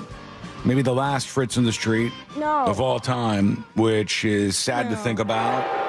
The last Fritz on the Street. Oh, boy, 1 hour from now. And we'll talk with Fritz when he comes in to see what the latest updates are and at least have fun one last go-round if we can't stretch some more out of this. So join us for that just a bit here on the show and say hi to Fritz when he comes in. We'll hear from you with your dispatches here in a moment, but let's talk about concerts real quick because I've bitched a bunch about how crazy expensive this kind of stuff has gotten. And one of the truths that people don't know is a lot of this is that the artists are getting greedy. The artists who didn't get to perform for quite some time because of COVID, have found that they can make a better deal for themselves. The venues have gotten a lot more expensive. The bands are requesting more money. The ticketing service has insane fees. The ticketing service fees never get any better. They only get worse. If, and that's a big if these days, if you can purchase it from the venue itself. So many times the tickets go on sale and you're like, all right, got to go over to StubHub now. Different marketplace, more of a markup. And now I got to hope that I'm trusting this the right way. It's not great, really. It should be a lot better. But this latest survey says a couple of things that are of interest. And one is Lana Del Rey is the priciest concert performer right now by song. Really? By song? Yeah, the average person is paying $16 per song that they're going to get to hear at the concert, which is pretty expensive if you think about it. How much are her tickets? It doesn't say right here. It just says Lana Del Rey leads the priciest concert performer at $16 per song, while Charlie XCX tops the per minute cost at $3.55. Oasis, you know Oasis, generates the most revenue per song. Every song that Oasis plays on the stage, they make $858,000, which is pretty awesome. Are these getting so much per song because they're playing short set lists or everything, all of it? Because Oasis, do the math on this if you don't mind, C-Lane. Oasis is making $858,000 per song because each night on this reunion tour, they're making $17 million. Oh, my God. So that's more than 17 songs. That's and it's insane. It's like 20 songs or something, I think. 19.81, blah, blah, blah. Yeah, it's about 20 songs. So but imagine getting up on stage and being like, Champagne Supernova, and you play the song, and then they go, here's $858,000. Cha-ching. I've played a lot of Champagne Supernova and never Did you made get that much? Nearly. I don't think I made $858,000 in my lifetime of playing music. Unbelievable. Sounds like you need to up your fee. Yeah, you deserved it, C-Lane. Budget-conscious fans get the best value from Ed Sheeran at just 91 cents per minute. And Usher, who is just $3.76 per ticket. Or I'm sorry, $3.76 per song at the Usher show. I wonder if that is the difference between a tour versus he was doing the residency in Vegas. Yeah. So maybe it's cheaper. Yeah, sometimes if it's a longer thing, a longer stay, the tickets will be a little bit cheaper. For instance, Lana Del Rey is $240 to go see her. That's very expensive, and I don't want to back in my debut, but my first concert was, I think, Green Day at the West Palm Beach Auditorium, and that was $17 or $16 or something. And just in the last 10 years, the prices for tickets have significantly spiked. Dramatically up. Very, very high. First Beyonce, where we're fairly close, but especially one that was extremely close. I think we paid $340. Now you're looking at standard prices of $800 to $1,250. That's crazy. That's so crazy. It prices out so many people when things get that far along price-wise. See Which on YouTube says Rockville is this weekend in Daytona. 4-day passes are $500 each.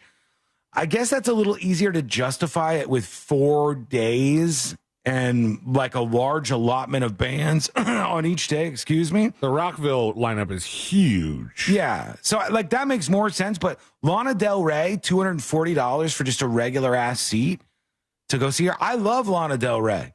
I think she has a beautiful voice. I think she's an interesting person. But $240? No, thank you. I'm not paying that these days. She's the priciest performer per song. She does about 83-minute sets, 15 songs, and it's about $16 for every song that you're hearing. Lady Gaga is about $13 per song, although Lady Gaga has like a whole giant stage performance, so that's a bit more. Beyonce rounds out the top three with $13.63 per track, averaging $491 per seat. It's insane. And I just saw, hold on, let me see, UFC tickets. There was a whole story about how UFC tickets are crazy expensive now, and it's hard to even go to some of these events. This one's in Newark, So good luck flying in there. But let's see if this is actually bad or if it's not quite as bad as some of the stories were suggesting. Okay, this says prices are all in, right? Meaning like it includes your fees. Regular ass tickets, $366 to go see a UFC fight. But right? how much is that per punch? It depends. It depends on how long the fight's going for. Look, I'm in the nosebleeds, section 103. I'm in the nosebleeds. And $400 for one seat by itself to go see UFC. That's so expensive. You know, this stuff, like we used to forever make fun of things like Disney World and the theme parks for how expensive it got to bring a family there. It's not just that anymore. It's all of these live events. They're very, very expensive now. Things are very, very expensive. Has Taylor Swift just not been on tour this year? Because she's nowhere to be found on this list, and I'd be curious where, if we did this list in 2024, where she would be on it, because I think she would be up there. I mean, she has the biggest grossing tour, I think. Isn't she have the record for it? Everybody who is that level is charging that much money. There's not really anybody who doesn't do it anymore. The last thing I heard about this, and hate on them all you want, was that Kid Rock and some other people did a concert tour. I don't know what happened with it, where they were going to bring the prices down to some sort of normal rates. And just not a lot of the artists seem to be into that. And it gets so expensive. Garth did that thing with everybody liked, where every ticket in the house was $99, no matter front row or last row.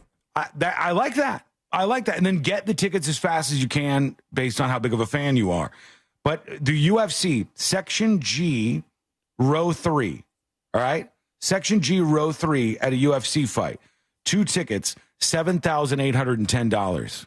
Come on, man. Come on. Sounds like I'm watching it on TV. Yeah, I'd rather watch it on TV. I'd rather pay $59 or whatever that fee is, sit back in the comfort of my own home and watch some of these things. Now, the $400 ticket that you found in the nosebleeds is that platinum ticket thing, and I'm not exactly sure how that works, but that's one of those Ticketmaster things that people get pissed about.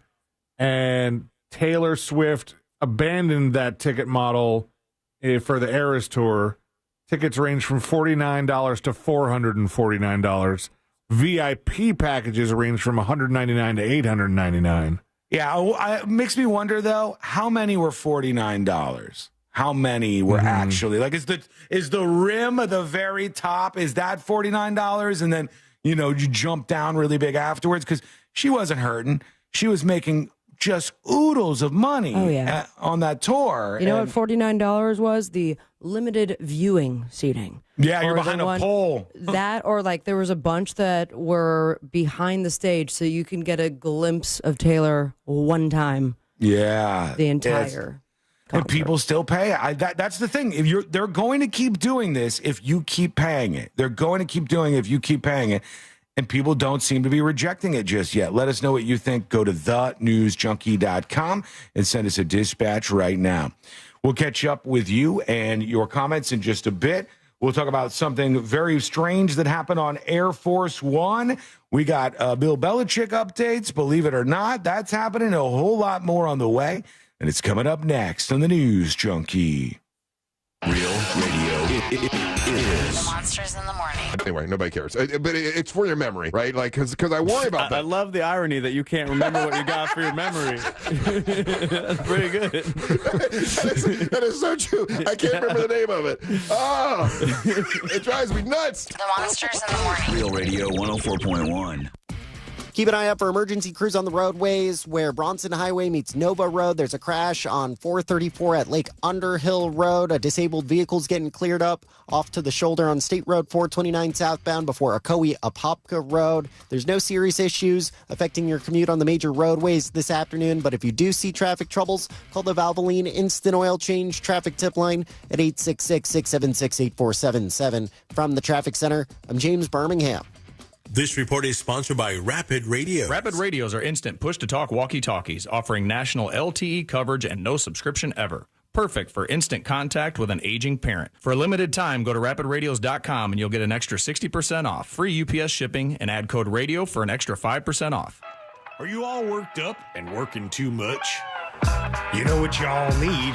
Y'all need to chill out. Y'all need to have fun. Y'all need some adventure. Why, y'all need Gatorland. How do we know?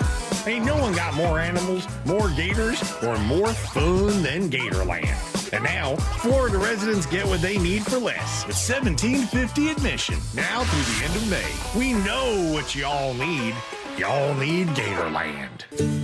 This summer, escape to a place where history echoes through the streets, where epic beaches embrace breathtaking sunrises, and days are filled with adventures. From the historic charm of Old St. Augustine to 42 miles of scenic coastline in Ponte Vedra and the beaches, every moment brings a perfect blend of exhilaration and rejuvenation. Start your summer getaway now at floridashistoriccoast.com.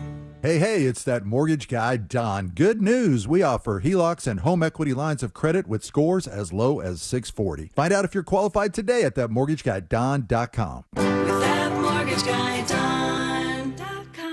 Get ready to stack chips and pile up cash at the May Deep Stack Series. May 16th through 18th at Daytona Beach Poker. 5 single-day events with over $75,000 in tournament guarantees. Deep structures, fast action, and big payouts all weekend long. So get ready to stack chips and pile up the cash at the May Deep Stack Series. May 16th through 18th at Daytona Beach Poker. Play one, play them all. The May Deep Stack Series is your shot to win big at Daytona Beach Poker. Why go to just another sports bar when you can go to Crush Yard? The food, amazing. The drinks, top shelf. Craft beers, a gajillion of them. And then the big surprise, pickleball, all indoor on pristine new courts. So that's it, right? Wrong, because we've also got ping pong, cornhole, and a full arcade for the kids. So, Kissimmee, when the temps rise, cool off with the best food, games, and fun at the hottest new spot in town. Visit crushyard.com and follow us on social for details. See you down at the yard. Why go to just another sports bar when you can go to Crush Yard? The food, amazing. The drinks, top shelf. Craft beers, a gajillion of them. And then the big surprise, pickleball, all indoor on pristine new courts. So that's it, right? Wrong, because we've also got ping pong, cornhole, and a full arcade for the kids. So, Kissimmee, when the temps rise, cool off with the best food, games, and fun at the hottest new spot in town. Visit crushyard.com and follow us on social for details. See you down at the yard. Scomac Squad. Guys, I'm trying to pull out of this mood. I really am. I'm trying to pull up the nose. I've been struggling. Today.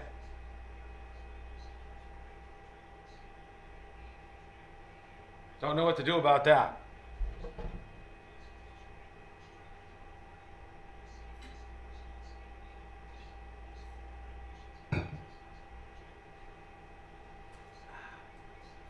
A little dramatic, Sean. Yeah.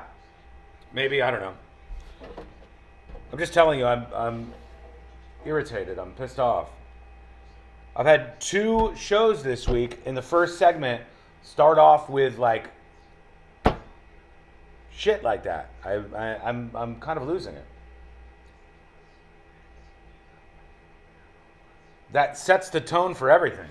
And when something gets fucked up in the first segment, it follows to the second segment, the third segment, and you have to really shake it off. You can reset over hours. You know, I just don't like it. I try to make sure everything is at a certain level.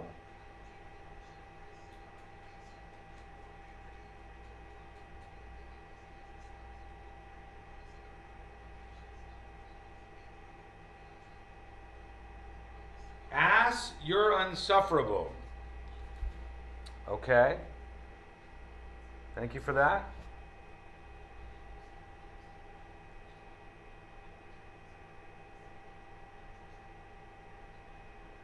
Just got to keep moving forward. Yeah, I know.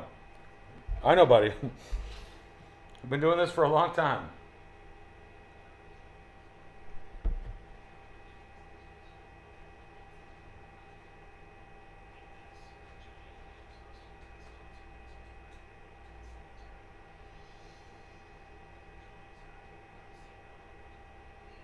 Dan says you're the perfectionist performer. To 90%, 98% of the listeners, they can't tell anything. Well, I appreciate that, but unfortunately, it doesn't matter. It's like, I don't know. The way I view the show is what the person who would be like my enemy would think of every second or segment. Could they use that afterwards to be like, look at this look at this shit. Look how horrible this is. And that comes from a lot of things like air check sessions and stuff, you know? Like, you can't really, so you do like a whole show or a whole week of shows, and then you go in and they go, here's the one random segment we pulled. And you're always like, I did so much good content this week, and the one segment they pulled, it will be something where you were distracted or you just weren't performing on the level. So that is just the way I've always thought about things. Every single segment is important, and there's no excuses of why anything should get in the way of that. It is what it is. Okay, we're coming back. I'll try to make myself in a better mood.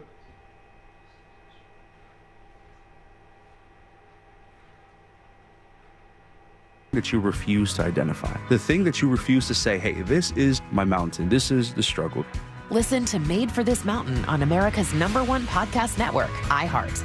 Open your free iHeart app and search Made for This Mountain. Trajan Wealth, your trusted local fiduciary advisor. Visit TrajanWealth.com. Real Radio has your chance to win $1,000. Just enter this nationwide keyword on our website, GRAND. GRAND. Grand. Enter it now on our website at realradio.fm and answer your phone if you get the call. Good luck.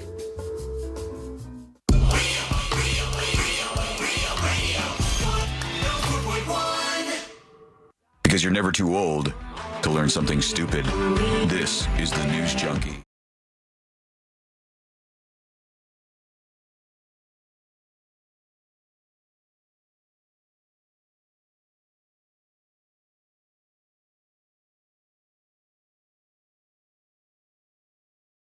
You're recording whatever's on your mind, whatever you want us to talk about, whatever questions you have to ask me or anybody else. That's all very, very welcome.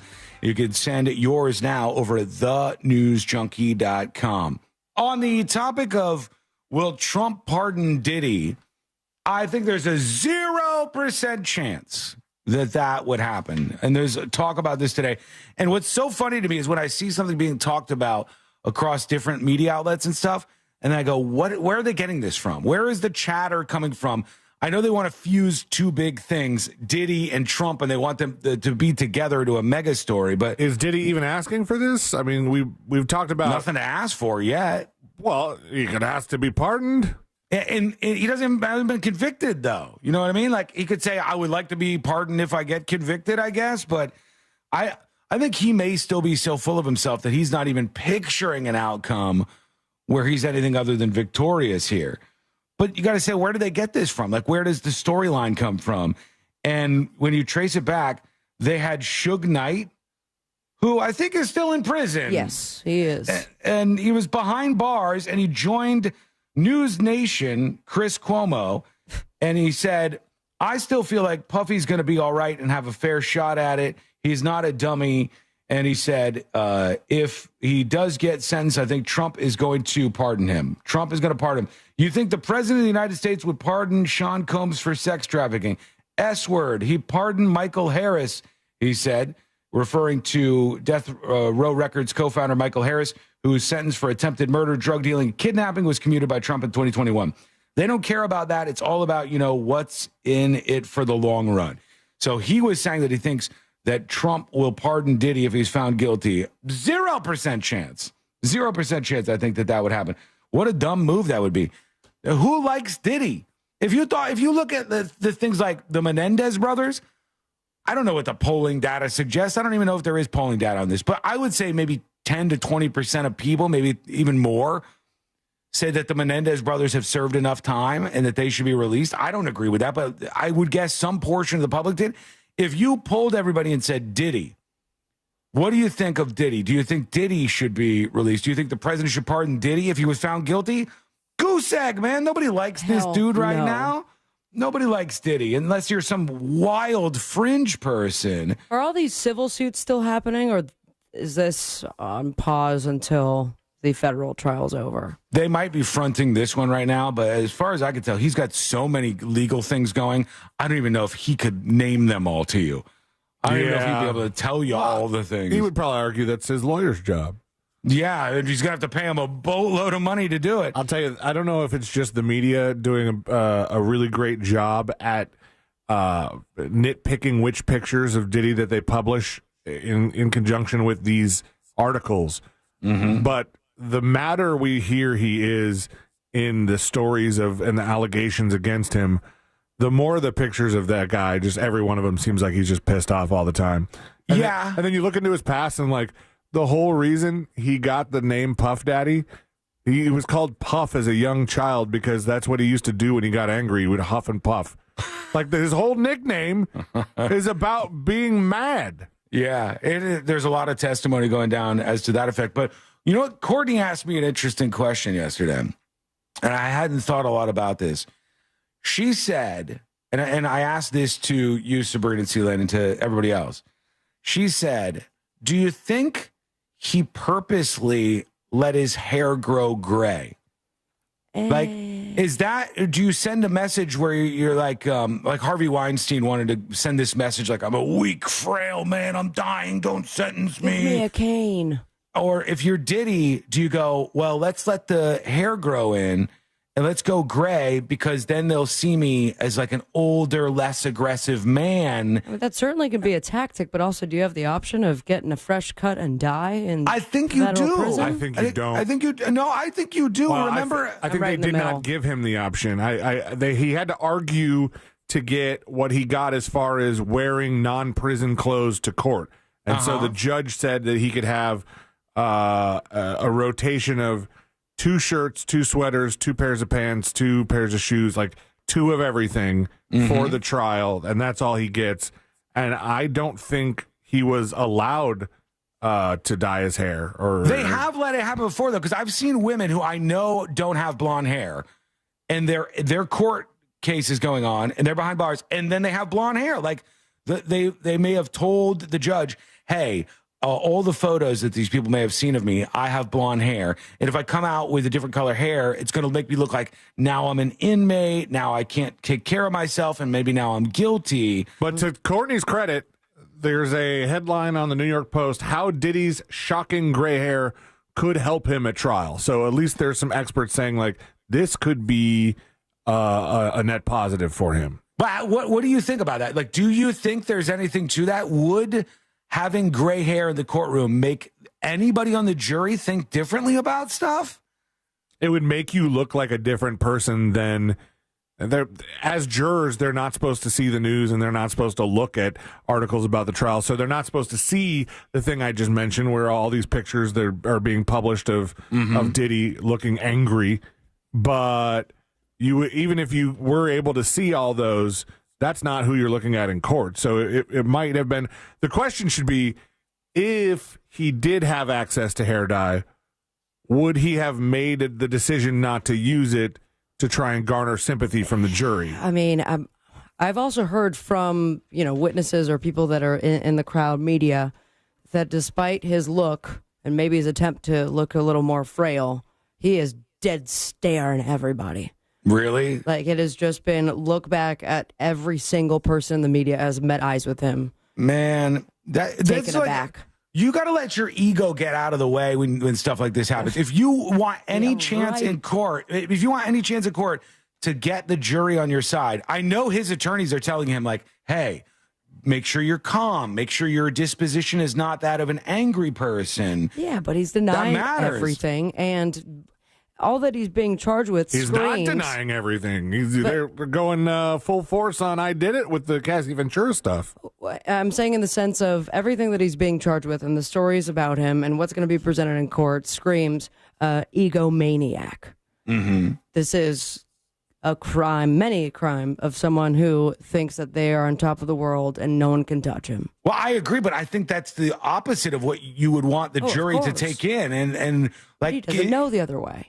I think the case is that you're such a narcissist monster that you can't even see that you'd be helping yourself by doing that. And so you're still mean, you're still angry, you're still putting something out there that makes you look bad. It's bad all the way around. That's a bad, bad, bad idea. Over to Air Force One. I told you something was going on there. I haven't heard this yet. Plane. Let's see what's going down. This is still the old Air Force One.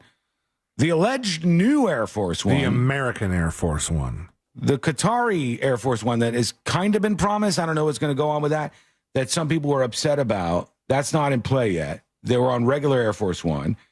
And I guess there was something that went down. It says President Donald Trump alarmed reporters aboard Air Force One with a quip about an F-15 fighter jet escort that prompted them to ask if there was a threat to the aircraft that they were flying on.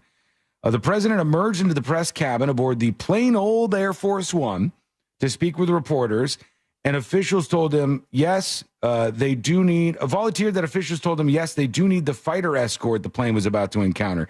A reporter said, was this in response to a threat? And he gave a cryptic response.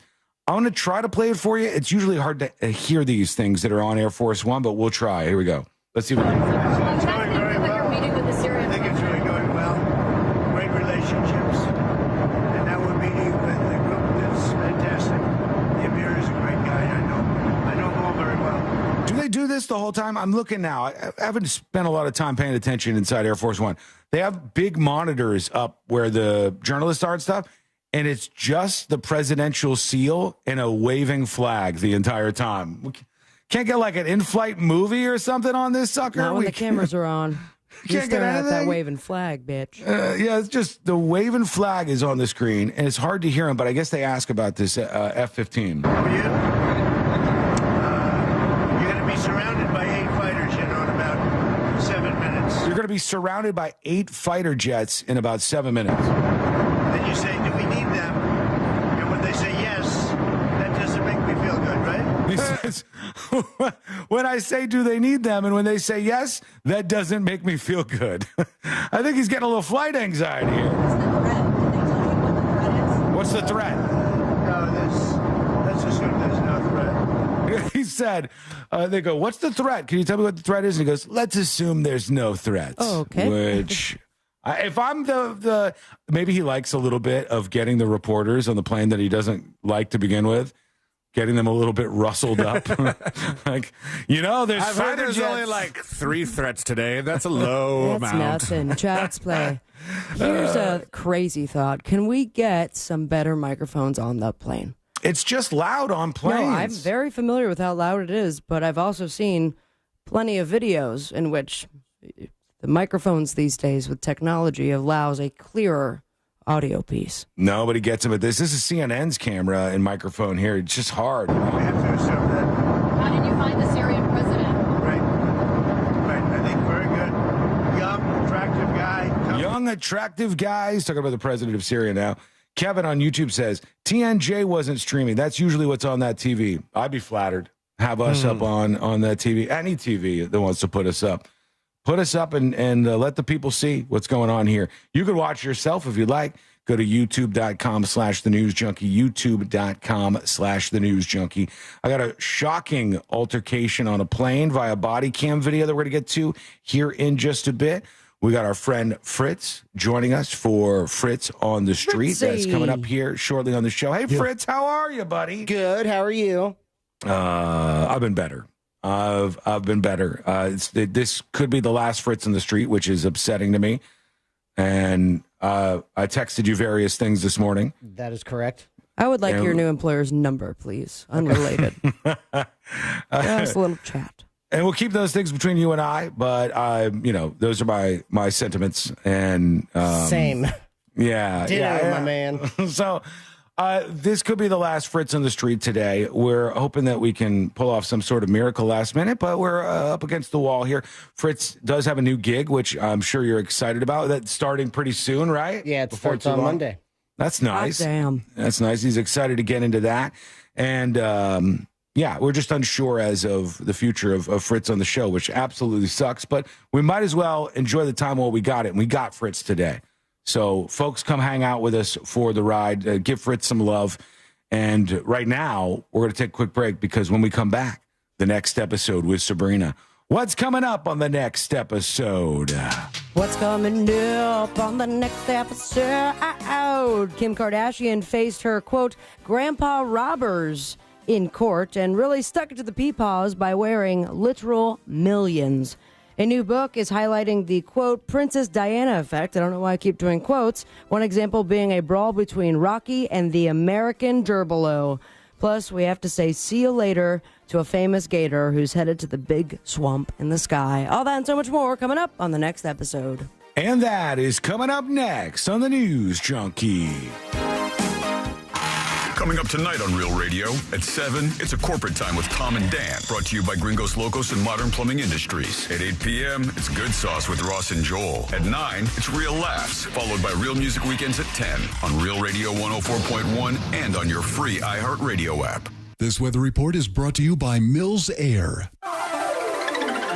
I'm Fox 35 Storm Team meteorologist Jessica Dobson with a check of your Central Florida forecast for our Wednesday. And today features temperatures that will overall be on the seasonable side, high of around 88 degrees in Orlando. And we'll see a good mix of sunshine and clouds. The big story, though, beyond today will be this large ridge of high pressure building in, which means a hot and dry forecast for the next several days. And when we talk heat, we're talking highs approaching the mid-90s for this weekend, high of 96 degrees Saturday and Sunday. From the Fox 35 Storm Team, I'm meteorologist Jessica Dobson. This report is sponsored by Dairy Queen.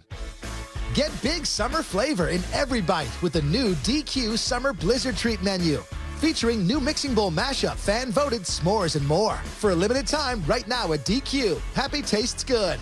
At participating locations. Carl Black Chevrolet wants to send you and a friend to Nashville for a weekend getaway and tickets to see Allison Krauss in Union Station on Friday, August 22nd. Log on to carlblack.com/trip and enter for your chance to win 2 lawn seat tickets to see Allison Krauss in Union Station at Ascend Amphitheater in Nashville, round-trip airfare, and 2 nights deluxe hotel accommodations at the Omni Hotel Nashville are included. Plus, Carl Black Chevrolet will also put $200 spending cash in your pocket. Log on to carlblack.com/trip for your chance to see Allison Krauss in Union Station in Nashville. Plus, spending cash, round-trip airfare, and deluxe hotel accommodations in the heart of downtown. Carl Black Chevy Buick GMC Orlando is located at 11500 East Colonial Drive and online at carlblackorlando.com. Chevrolet, together, let's drive. Not everyone who handles your personal information is as careful as you are, which might explain why there's a victim of identity theft every 5 seconds in the United States. Fortunately, there's LifeLock. LifeLock will monitor hundreds of millions of data points a second for threats to your identity. And if your identity's stolen, a U.S.-based restoration specialist will fix it guaranteed or your money back. Save 40% your first year with my name, Clay, as your promo code at LifeLock.com. LifeLock. For the threats you can't control, terms apply. Why'd I go to the doctor? One day at the firehouse, I was so lightheaded I could barely stand. Even my crew noticed. Getting checked out was the right call. Turns out I have atrial fibrillation, which increases the risk of stroke about 5 times. Symptoms like irregular heartbeat, heart racing, chest pain, shortness of breath, fatigue, or lightheadedness can come and go. But if it's AFib, the risk of stroke remains. If you have symptoms, contact a doctor.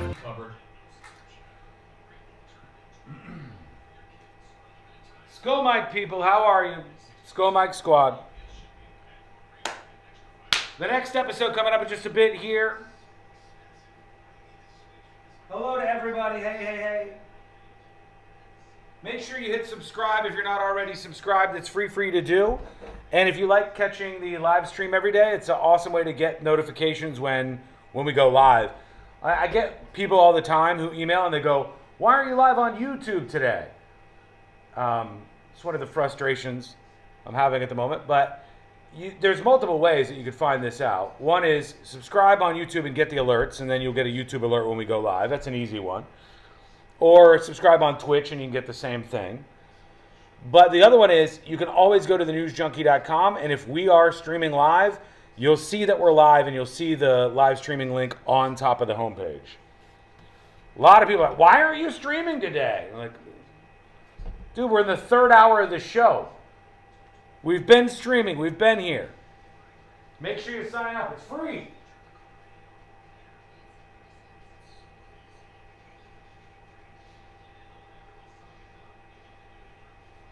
Was the Skull Mike a late night Amazon drink inspired by White Claw? What? No. Skull Mike was a very intentional, totally sober way to keep the content going during the breaks, which is much harder than you guys might think it is to do. But, yeah. I'm just not doing a good job at it today because I'm pissed off. But I'm working my way out of the mood. I'm actively working my way out of the mood. We're coming back for the next episode now.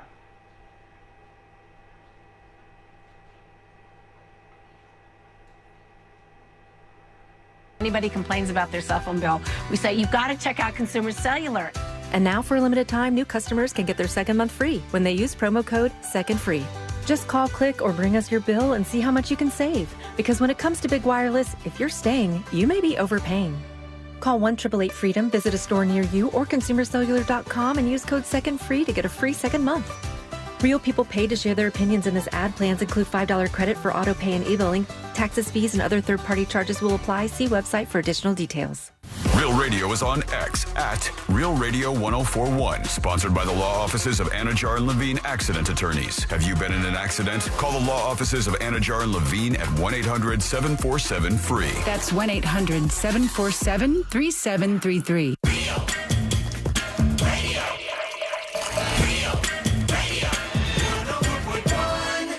Forever at the crossroads between viral news and total chaos.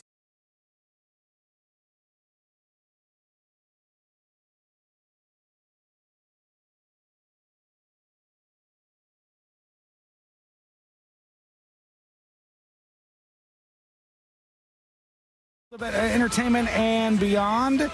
We'll hear what's happening in that world in just a moment, and we'll hear from you right after that. Send us what we call a dispatch. Record yours over at thenewsjunkie.com right now. Thanks, friends, for being with us on a Wednesday. We got Fritz on the Street coming up in just a moment. And if you are just hanging out with us in the car and going to miss out on anything today, remember, you can listen on iHeartRadio or wherever you get your podcasts. The link's up at thenewsjunkie.com. Let's get into it. Let's do the next episode. Because there's a lot on TV, and you can't possibly keep up with all of it, even though you should, because what else are you going to talk about? And shopping at Home Depot is the best place to shop. Shopping at Home Depot. Yeah, huh? Nothing. Weather's nice. It's time for the next episode with Sabrina. Hey, smoke weed every day. Hold up is right. The next episode brought to you by That Mortgage Guy Don. ThatMortgageGuyDon.com and the Home Loans Radio Show. Tune in every single weekend. Get your questions answered live or get them answered right now. He has your back, especially when it comes to refinancing, buying your first dream home, HELOCs, reverse mortgages, SBA loans, and everything in between. Is there to help you out. Your best interest in mind. Get peace of mind right there at your fingertips by going to ThatMortgageGuyDon.com. Don't miss the boat. Compare your quote with ThatMortgageGuyDon.com. 27 years ago, 1998, this cat right here. George Michael. Judge Michael is correct. And it was on this day. He pled no contest in the Beverly Hills Municipal Court to committing a lewd act in a park restroom. Fined $810, 80 hours of community service, and ordered to undergo counseling. And he was still gay. Yeah. And then he died. No. And now joining him in heaven, we bid adieu to one of the stars of this film. Almost Famous. Happy Gilmore. Happy Gilmore is right. And one of those stars that has passed away, nobody knows how old he was because he was maybe 80, upwards of 100 years old. Bob Barker. We say goodbye to Morris, the alligator. Here I was thinking that was an animatronic. Isn't that the one that bit off his hand? Yeah, the bit off Chubb's hand. Yeah. Carl Weathers. Oh, Chubby. So the alligator, obviously not human. A lot of confusion of how old he actually was. I thought you just cut their leg off and count the rings. So Adam Sandler delivered an elbow to an actual alligator's head?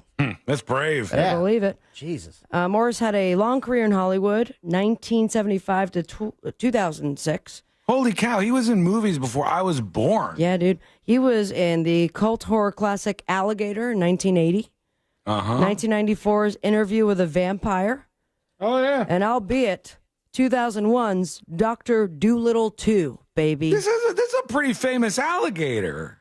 They only had one that was doing all the movies, or he's I that guess so. well trained? He's like the Air Bud of alligators, this thing. Yeah, only one that could hit his marks and knew all his lines, I guess guess. so, yeah. Spent his twilight years at a place called the Colorado Gator Farm.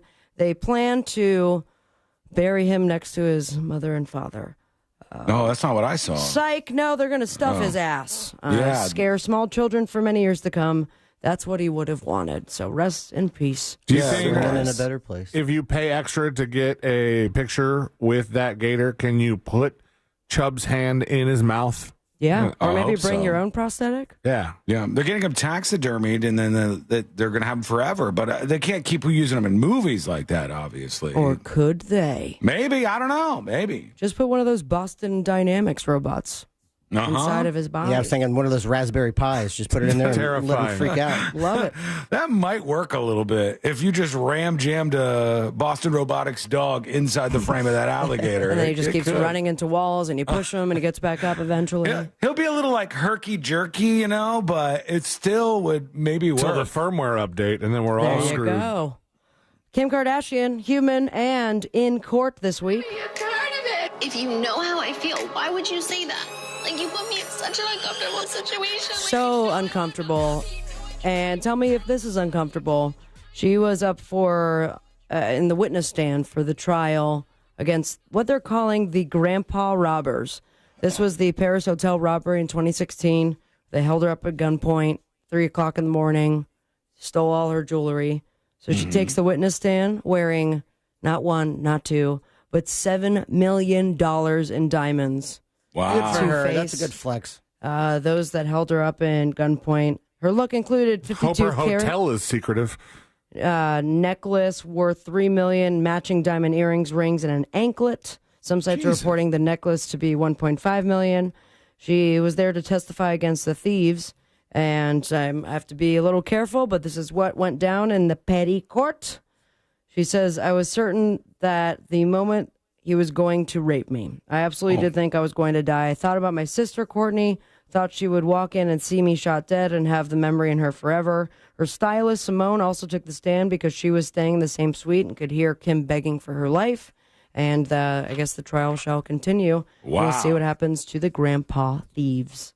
Some exciting news for probably just me, but records do be a breaking when it comes to Beyonce making history yet again with the Cowboy Carter tour. It has grossed so far $55.7 million off the first 5 opening nights at Sophie Stadium, breaking the record for the biggest single venue engagement for a female artist in Billboard box score history. Say that 5 times fast.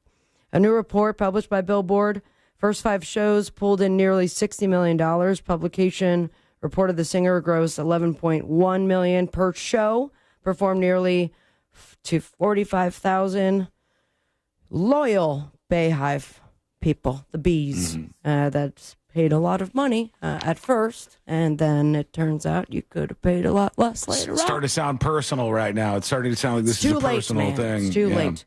217,000 tickets were sold across the 5 show stopping performances. She also is the 5th highest grossing tour in Billboard box score history, follows 2 legs of U2's Sphere residency in 2023 and 2024, Harry Styles' long residency at Madison Square Garden in 2022, and 8 nights of Take That at London Wembley Stadium. Oh, yeah. Is Robbie Williams still in Take That? I do not know. I am on the queue going to watch that weird monkey movie biopic.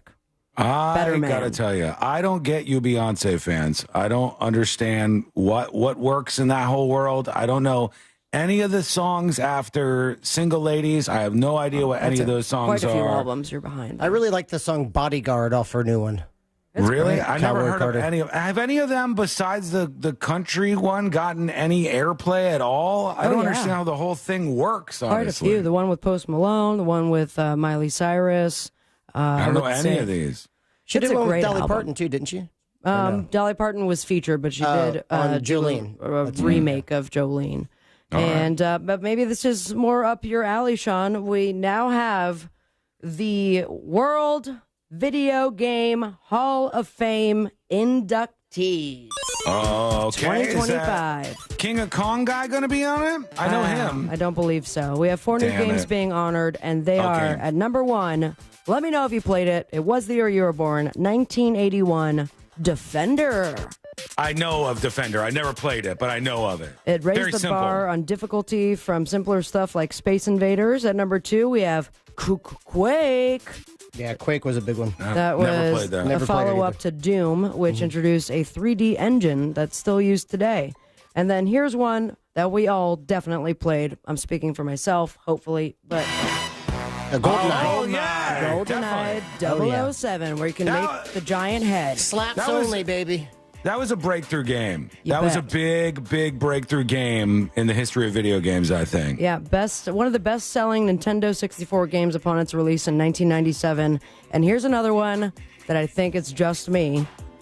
Tamagotchi is going into the Video Game Hall of Fame. That was a big one. Digital Tamagotchis pets are cool. introduced in 1996. Did you guys have one though? No, but I kind of I had like wanted 4. one. Yeah. And then you'd forget about one of them, and there's poop everywhere. Yeah. Or they're dead.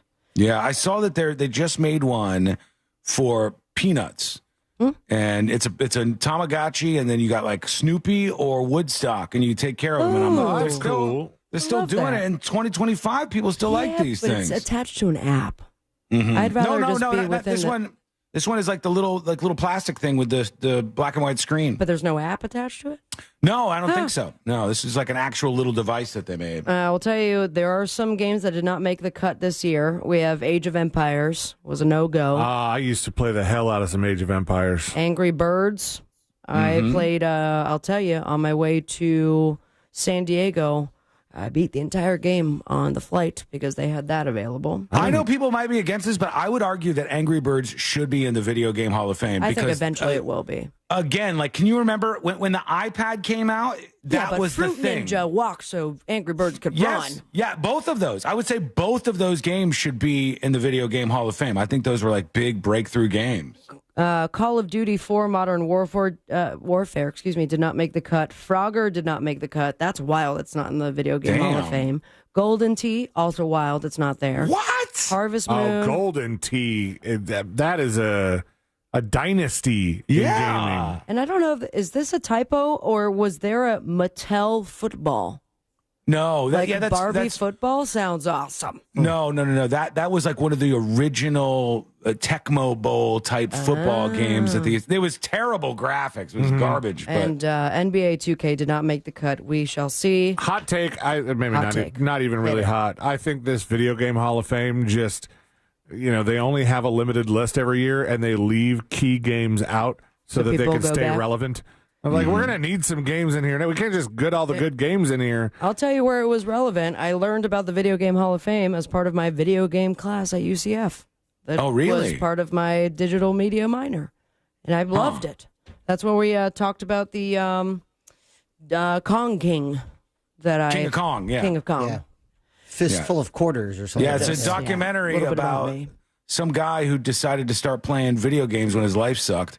And then he became one of the best in the world. And then he wandered into the weird cast of characters that play these video games to try to break records. And I it's went to super school with interesting. his stepdaughter Yeah. and went Yeah. to his establishment right there in Hollywood, Florida. So And then the final boss was the biggest douche in the world.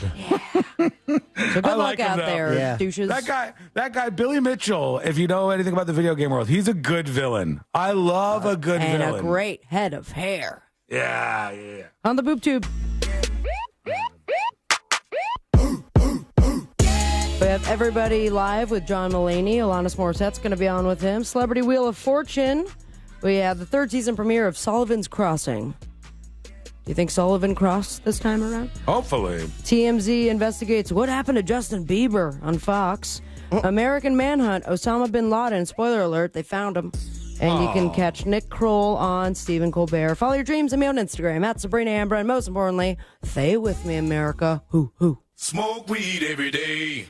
Thank you, Sabrina. I need Let to the record clarify. reflect. C-Lane said, oh, no. I need to he was clarify. upset. I was like, oh, she spoiled it. Not, oh, I wanted him to, not You're a get bin caught. Laden sympathizer? Seems like it. Yeah, he didn't know that he's been, killed for over a decade now. Seems a little bit like that. One of my favorite Another moments, by spoiler. the way, in that King of Kong Fistful of Quarters video game documentary was when Billy Mitchell is in all his long hair. He's the villain of this documentary because he's the old school video game guy, and this up and comer's trying to take him down, and there's cheating allegations and all this stuff. And he looks into the camera with all the confidence in the world, and he grabs his tie, and he goes, "I'm an American first. That's why I wear this American flag tie everywhere I go. Keys? I love America more than I love anything else, and that's why I'm proud to be." And he looks down and he goes, "I'm not wearing the American flag today." Whole rant. And he had the wrong tie on the whole time. I'm on his Wikipedia, and he looks like if who's the little person actor? Peter Dinklage, if he had long hair and was a douchebag. Yeah, I can see that. Hey, guys, come on. He was very nice to me at Ricky's. I'm telling you, I like a good villain, and he definitely I think he's is in that misunderstood. category. All right, we're going to take a quick break. When we come back, potentially the last Fritz on the street of all time. Swan song. So be with us for that swan song. Nick's swan song. Let me see that swan. That one? Be with us for that swan song and the final Fritz on the street question mark when we come back. Now you got to get our attention. That's how you get us to represent you and Fritz on the street. I counted them. There are 10 of the Hitman magnets, the FOTS Hitman magnets left. This will be one of those 10. There are only 100 in existence, but you could get yours by getting us to pick you for Fritz on the street. And that is coming up next on the News Junkie. The 2025 Orlando International Fringe Theater Festival is happening now through May 26th. Learn how to fringe now at orlandofringe.org. Emergency crews are on the roadways clearing up an accident blocking the ramp from Florida's Turnpike northbound to Clay Whaley Road. There's an accident reported on State Road 429 northbound before Longwood Markham Road. Look out for a crash. Slowing down traffic on Apopka Vineland Road southbound just north of Bayside Drive. If you see traffic troubles, call the Valvoline Instant Oil Change traffic tip line at 866-676-8477. From the Traffic Center, I'm James Birmingham. This report is sponsored by Rapid Radios. Rapid Radios are instant push-to-talk walkie-talkies offering national LTE coverage and no subscription ever. A great alternative to a mobile phone for your kids. For a limited time, go to rapidradios.com and you'll get 60% off, free UPS shipping. Add code radio and get an extra 5% off. This earful of Real Radio is brought to you by crimeline.org. Give a tip anonymously. The Jeep brand has always stood for American freedom. And now we're standing with you, with employees. School Mike Squad. Chat. Question for you. All right. We have 3 different options. Okay? 3 options, and you are going to pick. For Fritz on the street, should I represent option number 1, Kevin? Kevin says, "We love you, Fritz. So sad to see Fritz on the street ending. We love you, Fritz. Sean, pick me for your last Fritz on the street and let's win." Kevin, potential contestant 1. Potential contestant 2 is Owen. Owen says, "Dear News Junkie, can I please be any of your people on Fritz on the Street this week? I've been listening for a while now after school, and some recognition would be much appreciated. Thanks in advance," says Owen. Kevin, Owen, and finally, Ashley. Ashley says, "My grandma just passed today. It would really cheer me up if you picked me for Fritz on the Street. Thank you and have a great day." So do we want Kevin, Owen or Ashley? Kevin, Owen, or Ashley? Who should I pick to represent in Fritz on the Street? Kevin, Owen, or Ashley?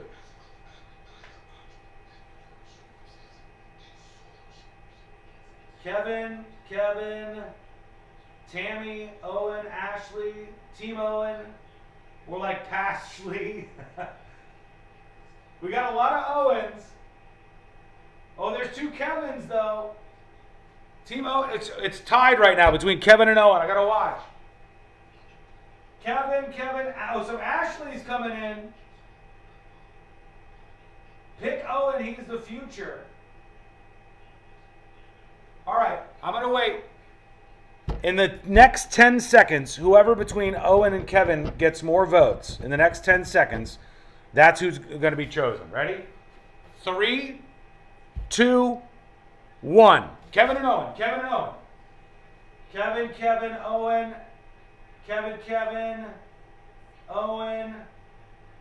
Kevin, Owen. Oh. Owen, it's dead tied. All right, Owen's our winner. We're picking Owen today. He is the future.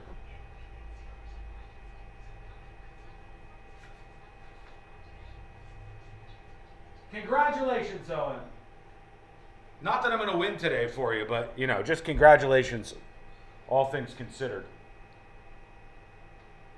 He's just a youngin'. He just wants a little bit of validation about him being out there. Don't forget, Skull Mike Squad. There's only this many left.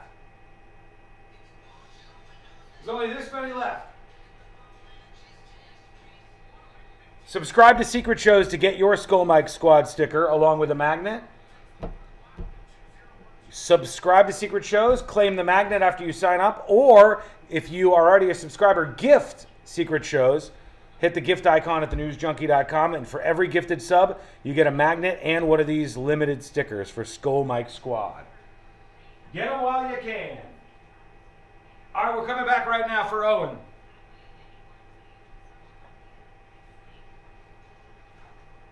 They have a 120-night sleep trial, so you can get your money back if a bed's not right. That way, anyone, even someone like you, can sleep. Get matched at Mattress Firm. Sleep at night. Restrictions apply. See store or website for details. Do you have AC needs? Turn to the experts at Carrier. Go to millsair.com. Coming to you live from the JustCallMo.com studios. Injured on the go? Just call Mo. Need help after an accident? Visit JustCallMo.com or dial 1-800-CALL-MO. This is WTKS-FM HD1, Cocoa Beach, Orlando. An iHeartRadio station. Make us the #1 preset on your car radio and on the free new and improved iHeartRadio app. Listen for all your music, radio, and podcasts. Free never sounded so good. Real Radio has your chance to win $1,000. Just enter this nationwide keyword on our website, FUN. F-U-N, FUN. Enter it now on our website, realradio.fm. Good luck. Radio, 104.1. Home of the world famous Game of Magnets. This is the...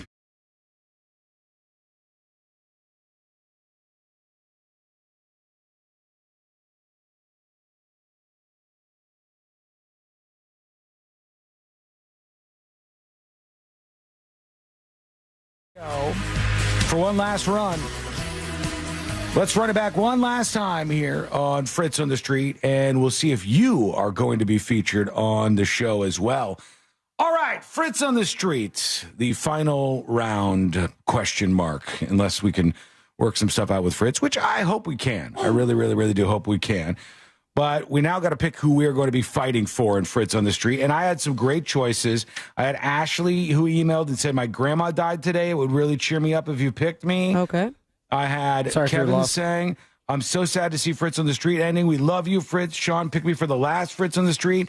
And then Owen said, could I please be anybody's pick for Fritz on the Street? I've been listening for a while now after school, and some recognition would be much appreciated. Why aren't you in school right now, bud?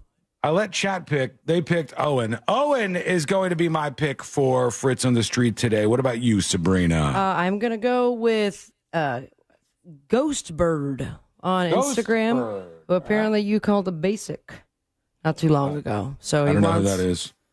He wants revenge. Well, are they basic? Yeah. I don't know. Ghost Bird's a Good pretty luck. cool name if you ask me.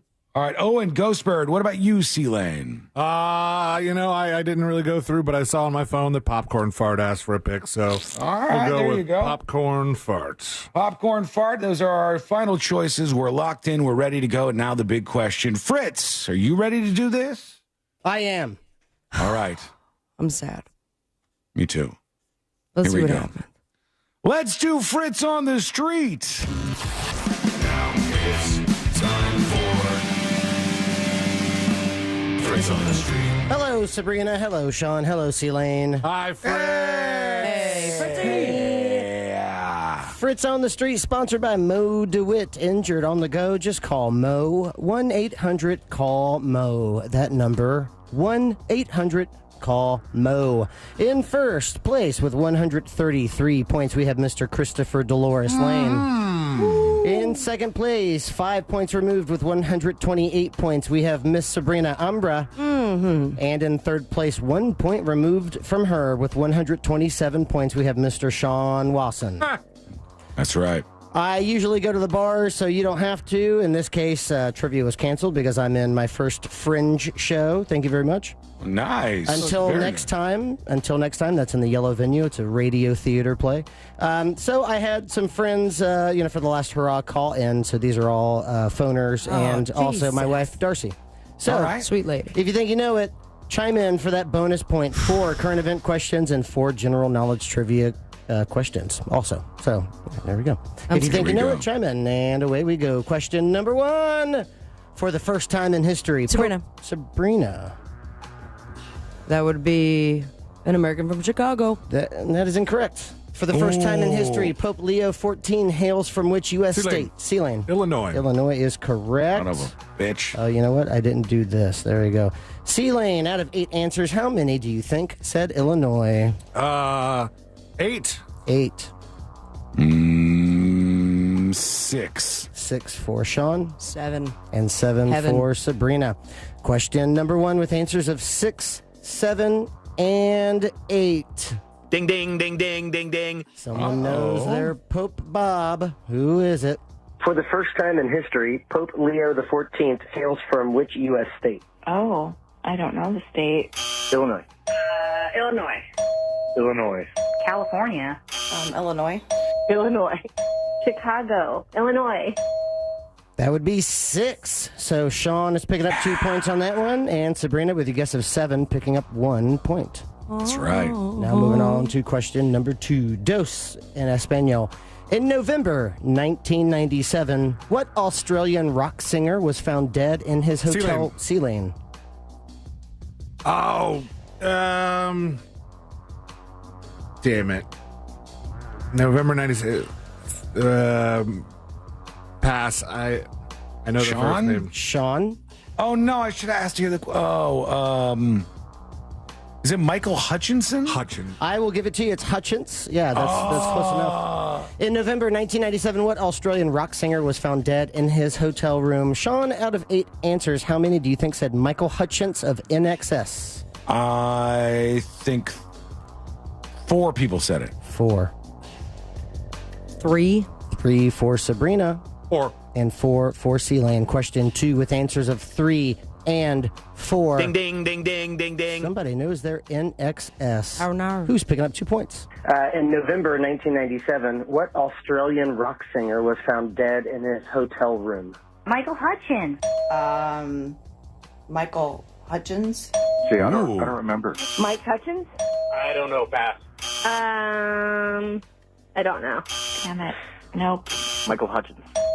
That would be 4. So Sean's picking up a 3-pointer on that one. What? And C-Lane is picking up 2 points for being right on the money. Sabrina, with a guess of 3, picking up 1 point.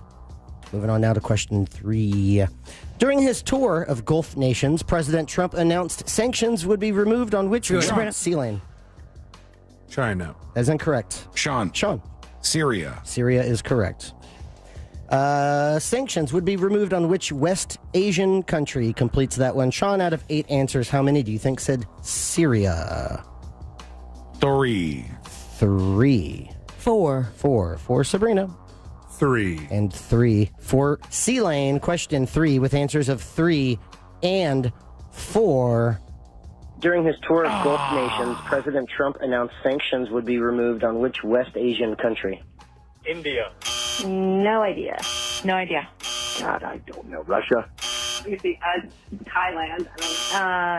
The West Asian country would be India. Syria. Qatar. Awesome. That would be 1, so no points awarded on that one. Now it's time for question 4, halfway with 4 questions down, 4 remaining. I will tell you who is leading after question 4, and it goes like this. What card game with a Spanish name is named for the word you must yell when you get down to 1 card? Sabrina. Uno. So Uno is correcto. Sabrina, out of 8 answers, how many do you think said Uno? 8. 8. 7. 7 for Celine. 7. And 7 for Sean. Question 4 with answers of 7 and 8. Ding, ding, ding, ding, ding, ding. Uno. Someone's picking up 2 points, not Uno. Who is it? What card game with a Spanish name is named for the word you must yell when you get down to 1 card? Uno. Uno. Uno. Uno. Uno. Played it last night. Uno. Uno. No idea. That would be 7. So Sean and C-Lane with your guesses of 7 picking up 2 points. Sabrina with a guess of 8 picking up 1 point. And that means in first place so far with 4 questions remaining on Fritz on the Street with 8 points. Sean/Owen in second place with 5 points. C-Lane/Popcorn Fart. And in third place with 4 points, Sabrina/Ghost Bird. It's still anyone's game. 8, 5, and 4. Is that what you're showing, C-Lane? Yeah. I've never asked you that before, and I always wanted to, so there we go. Just doing all the things I always wanted to do. Question 5. Get naked. Yeah, why not? Recently, hang a little brain, as they call it, right? Question 5. Recently, Major League Baseball has... C-Lane. C-Lane. Damn it. That was way too early. Yeah. Pete Rose. That is correct. Oh, my God. Full question. Recently, Major League Baseball has reversed its previous stance of lifetime bans after reinstating Shoeless Joe Jackson and which other late legend? Pete Rose is correct. C-Lane, out of 8 answers, how many do you think said Charlie Hustle? 6. 6. 5. 4. 4 for Sean. 6. And 6 for Sabrina. Question 5 with answers of 4 and 6. Ding, ding, ding, ding, ding, ding. Someone knows their Pete Rose. Who is it? Recently, Major League Baseball has reversed its previous stance of lifetime bans after reinstating Shoeless Joe Jackson and which other late legend? I can't. Pass. I can't. No idea. Pete Rose. Pete Rose? Pete Rose. No idea. I got nothing. No clue. Pete Rose. That would be 4. So Sean's picking up 2 points on that one. Can I see those text messages between you two last night? Just we can't air them. Here. Yeah, I said, Fritz, this is the last one. Give me all the answers. I said, Fritz. I speak to him in different ways, but I said, Fritz, give me the answers, and he loaded me up, so I'm good to go today. I also signed an NDA. You can't show some of those. True. That means D pics, doesn't it? Question 6. 3 questions remaining. Which actress has had roles in films such as My Best Friend's Wedding, Being John Malkovich? Sabrina. Julia Roberts. That is incorrect. I'd like to know the third movie. And Gangs of New York. C-Lane. C-Lane. Best Friend's Wedding, Being John Malkovich. Yeah, you just said that. And Gangs of New York. Damn it. Now I don't. Cameron Diaz? That is correct. What? Cameron Diaz. C-Lane, out of 8 answers, how many do you think said Cameron Diaz? 4. 4. 3. 3 for Sean and 5 for Sabrina. Mm-hmm. Question 6 with answers of 3, 4, and 5. Who knows their Cameron Diaz? Which actress has had roles in films such as My Best Friend's Wedding, Being John Malkovich, and Gangs of New York? Cameron Diaz. Cameron Diaz. I think it's Cameron Diaz. Cameron Diaz. Cameron Diaz. Gretchen Mol. Scarlett Johansson. Oh, Cameron Diaz. That would be 6. So, Whoa. Sabrina with a guess of 5, picking up 1 point. Look at me. 2 questions remaining now. Question 7. A new FAA report showed which airport has had Sabrina. Newark. Newark is correct. Technological troubles and understaffing concerns. Sabrina, out of 8 answers, how many do you think said Newark? Let's give it a 7. 7. 6. 6 for C-Lane. 5. And 5 for Sean. Question 7 with answers of 5, 6, and 7. Ding, ding, ding, ding, ding, ding. Someone knows their unsafe airports, allegedly. A new FAA report showed which airport has had technological troubles and understaffing concerns. The Newark Airport. Newark. Newark, New Jersey. Don't know. Newark. JFK. Nope. Newark International Airport. Newark, New Jersey. That would be 6, so C-Lane is picking up 2 points. And Sean and Sabrina were the guess of 5 and 7, each picking up 1 point. We now move on to question 8. But before we do, let's take a look at the leaderboard. In first place with 11 points, that would be Sean/Owen. In second place with 9 points, C-Lane/Popcorn Fart. And in third place with 7 points, Sabrina/Ghost Bird. So hold on, if I'm doing the math right. Okay, all right. And then that one. Okay, all right.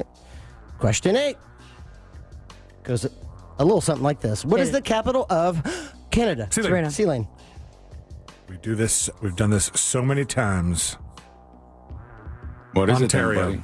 That is incorrect. Sabrina. That would be... I know it's wrong. Quebec. That is incorrect. Sean. Ottawa? Ottawa is correct. Oh, yeah. Sean, out of 8 answers, how many do you think said Ottawa? Hopefully, if I've done nothing, we've learned the capital of Canada. I forgot it immediately. 6. 6. 4. 4 for Sabrina.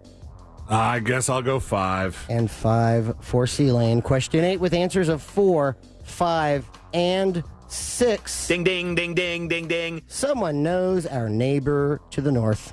And what is the capital of Canada? Quebec. Ottawa. Ottawa. Ottawa. Toronto. Ottawa. Ontario. Ontario. That would be 4. So Sabrina's picking up 2 points. And C-Lane with your guess of 5 picking up 1 point. And that means we have... Did I do this correctly? Carry the 2. Nope, I didn't. There we go. That makes more sense now. In first place with 12 points, Sean/Owen. Congratulations, Owen. In second place with 10 points, C-Lane/Popcorn Fart. And in third place with 9 points, Sabrina/Ghost Bird. That means in first place and still leading on Fritz on the Street with 143 points, Christopher Lane. Winner! In second place, Sean Wasson with 139 points. And in third place, just 2 points removed with 137 points, Sabrina Ambra. And maybe that's the last Fritz on the Street. Oh, man. Thank you, Fritz. Hey, all right. Thanks, Fritzy. Man. Hell of a first of turn all- the last 2 weeks, huh? Yeah. Yep. Well, now we're in question mark territory. So that maybe was the last Fritz on the Street that we'll ever do. We got to figure out some things because Fritz has a new job. And as you can imagine, they don't want to let him run away and do the radio thing necessarily. Maybe I got to focus on my new job. You know what I mean? Yeah, I get it. It's not my fault. I said goodbye again. I don't know what to do. Is there anybody that I can... So I don't want to yell at anybody. It's if there's any wheels I can grease, you let me know, and I'll grease those wheels. I'll do whatever I can. Just give him hell, Sean. We'll see what's happening. This may be the last Fritz on the Street. Well, will you hang out with us for a bit here, Fritz? Up until 2 o'clock. Perfect. Yeah, we and at then least have some... Then I got to go do my onboarding. Oh, all right. Okay. We're well, already ripping him away from us. Yep. we got limited time, but we've got Fritz for a little while here, so you could say anything you want to Fritz with some dispatches. Squeak those in when you can. And we got a bunch more clips to get to. I got a story about a divorce that I want to talk about, which I think is one of the most insane things we've had on this show in a while. A traffic stop gone wrong. A lot more for you on a busy Wednesday. It's coming up next on the News Junkie. Real radio is the Jim Colbert Show, because therapy is expensive. The Jim Colbert Show, weekdays at 3 on Real Radio 104.1. From the Clausman Law Traffic Center, car crash, call Clausman Law. ClausmanLaw.com. There's a crash, slowing down traffic and blocking lanes on the ramp from Clay Whaley Road to Florida's Turnpike northbound. Move over and slow down if you see police activity or emergency vehicles on the roadways. Watch out for an accident on Apopka Vineland Road, heading southbound just north of Bayside Drive. There's an accident reported on State Road 429 northbound before Longwood Markham Road. Travel with caution. If you see traffic troubles, call the Valvoline Instant Oil Change Traffic Tip Line at 866-676-8477. From the Traffic Center, I'm James Birmingham. This report is sponsored by Rapid Radios. Rapid Radios are instant push-to-talk walkie-talkies offering national LTE coverage and no subscription ever. School Mike Squad. I'm going to be real with you. I got maybe one of the more bizarre emails of the month of May that just came in. I'm going to read that anonymous bizarre email when we come back. We'll see what this person has to say. We'll see what you think about it, School Mike Squad. The last Fritz on the Street. It was fun. It was enjoyable. I had a great time. I always think it's a nice palate cleanser right in the center of the week. And we get right back into things. It's fun to hang out with Fritz on Wednesdays, but when you got a real person job, sometimes that doesn't become as possible. So Fritz is going to be gone for, at the very least, the next month while they get him on this new job. And then after that, I don't know. Maybe never, maybe sometimes, maybe they'll free him up. I do not know. But I'm praying for the best.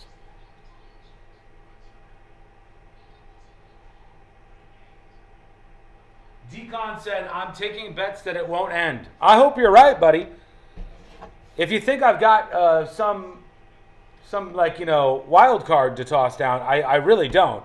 It is only going to be based on if a new employer who may or may not listen to the show at all says, yeah, sure, on Wednesdays from noon to 3 or even longer because you got to drive, we'll let you off of this job and onto this other one. So seems like a little far-fetched, but it is what it is, and we'll see what happens. Ask Mr. Predicto if Fritz will be back.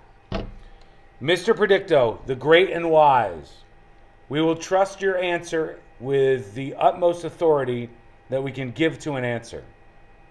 Will this that we just went through be the last Fritz on the Street ever? Will Fritz ever be back on the show?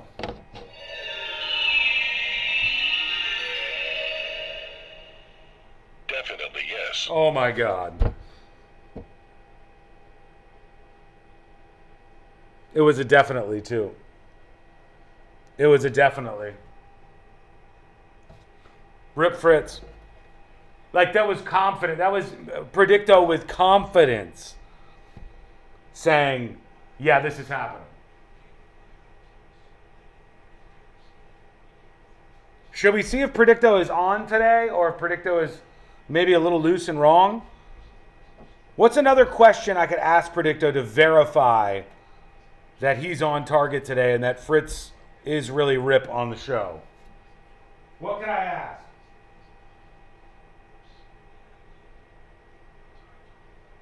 Is Sean cranky? Don't bring that up right now. I'm just getting over this nonsense. Trying to do a radio show without getting a broom in my spokes.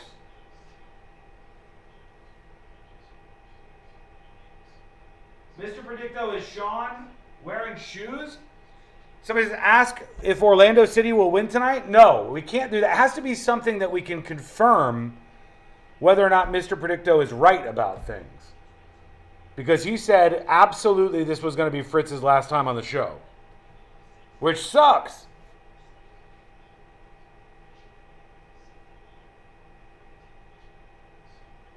Is the earth round? Okay. All right, we can do this. Is the earth round? It cannot be determined at this time. No, that's not the answer I want. Is the earth round? Without hesitation, yes. Okay, that's not good. That's confirmation. Am I a sexual dynamo in the bedroom? Am I a high-level sexual performer that pleases the ladies, Mr. Predicto? The answer you seek is yes. Well, that's it. Fritz on the Street is done. It's over with. We can tell that Mr. Predicto is accurate. We know that things are really above board. 1 minute.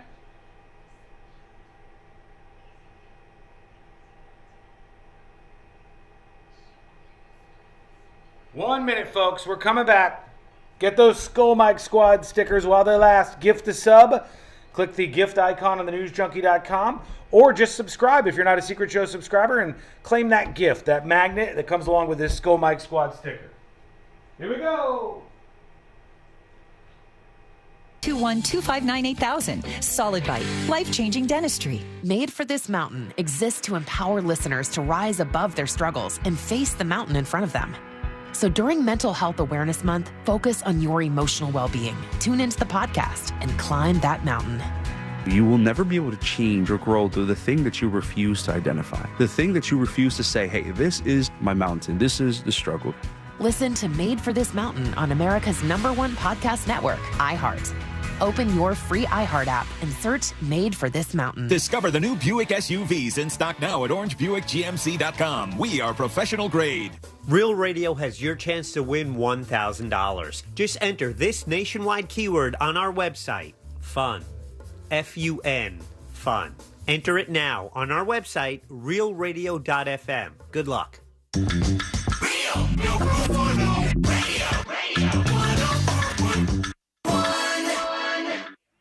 Because you're never too old to learn something stupid.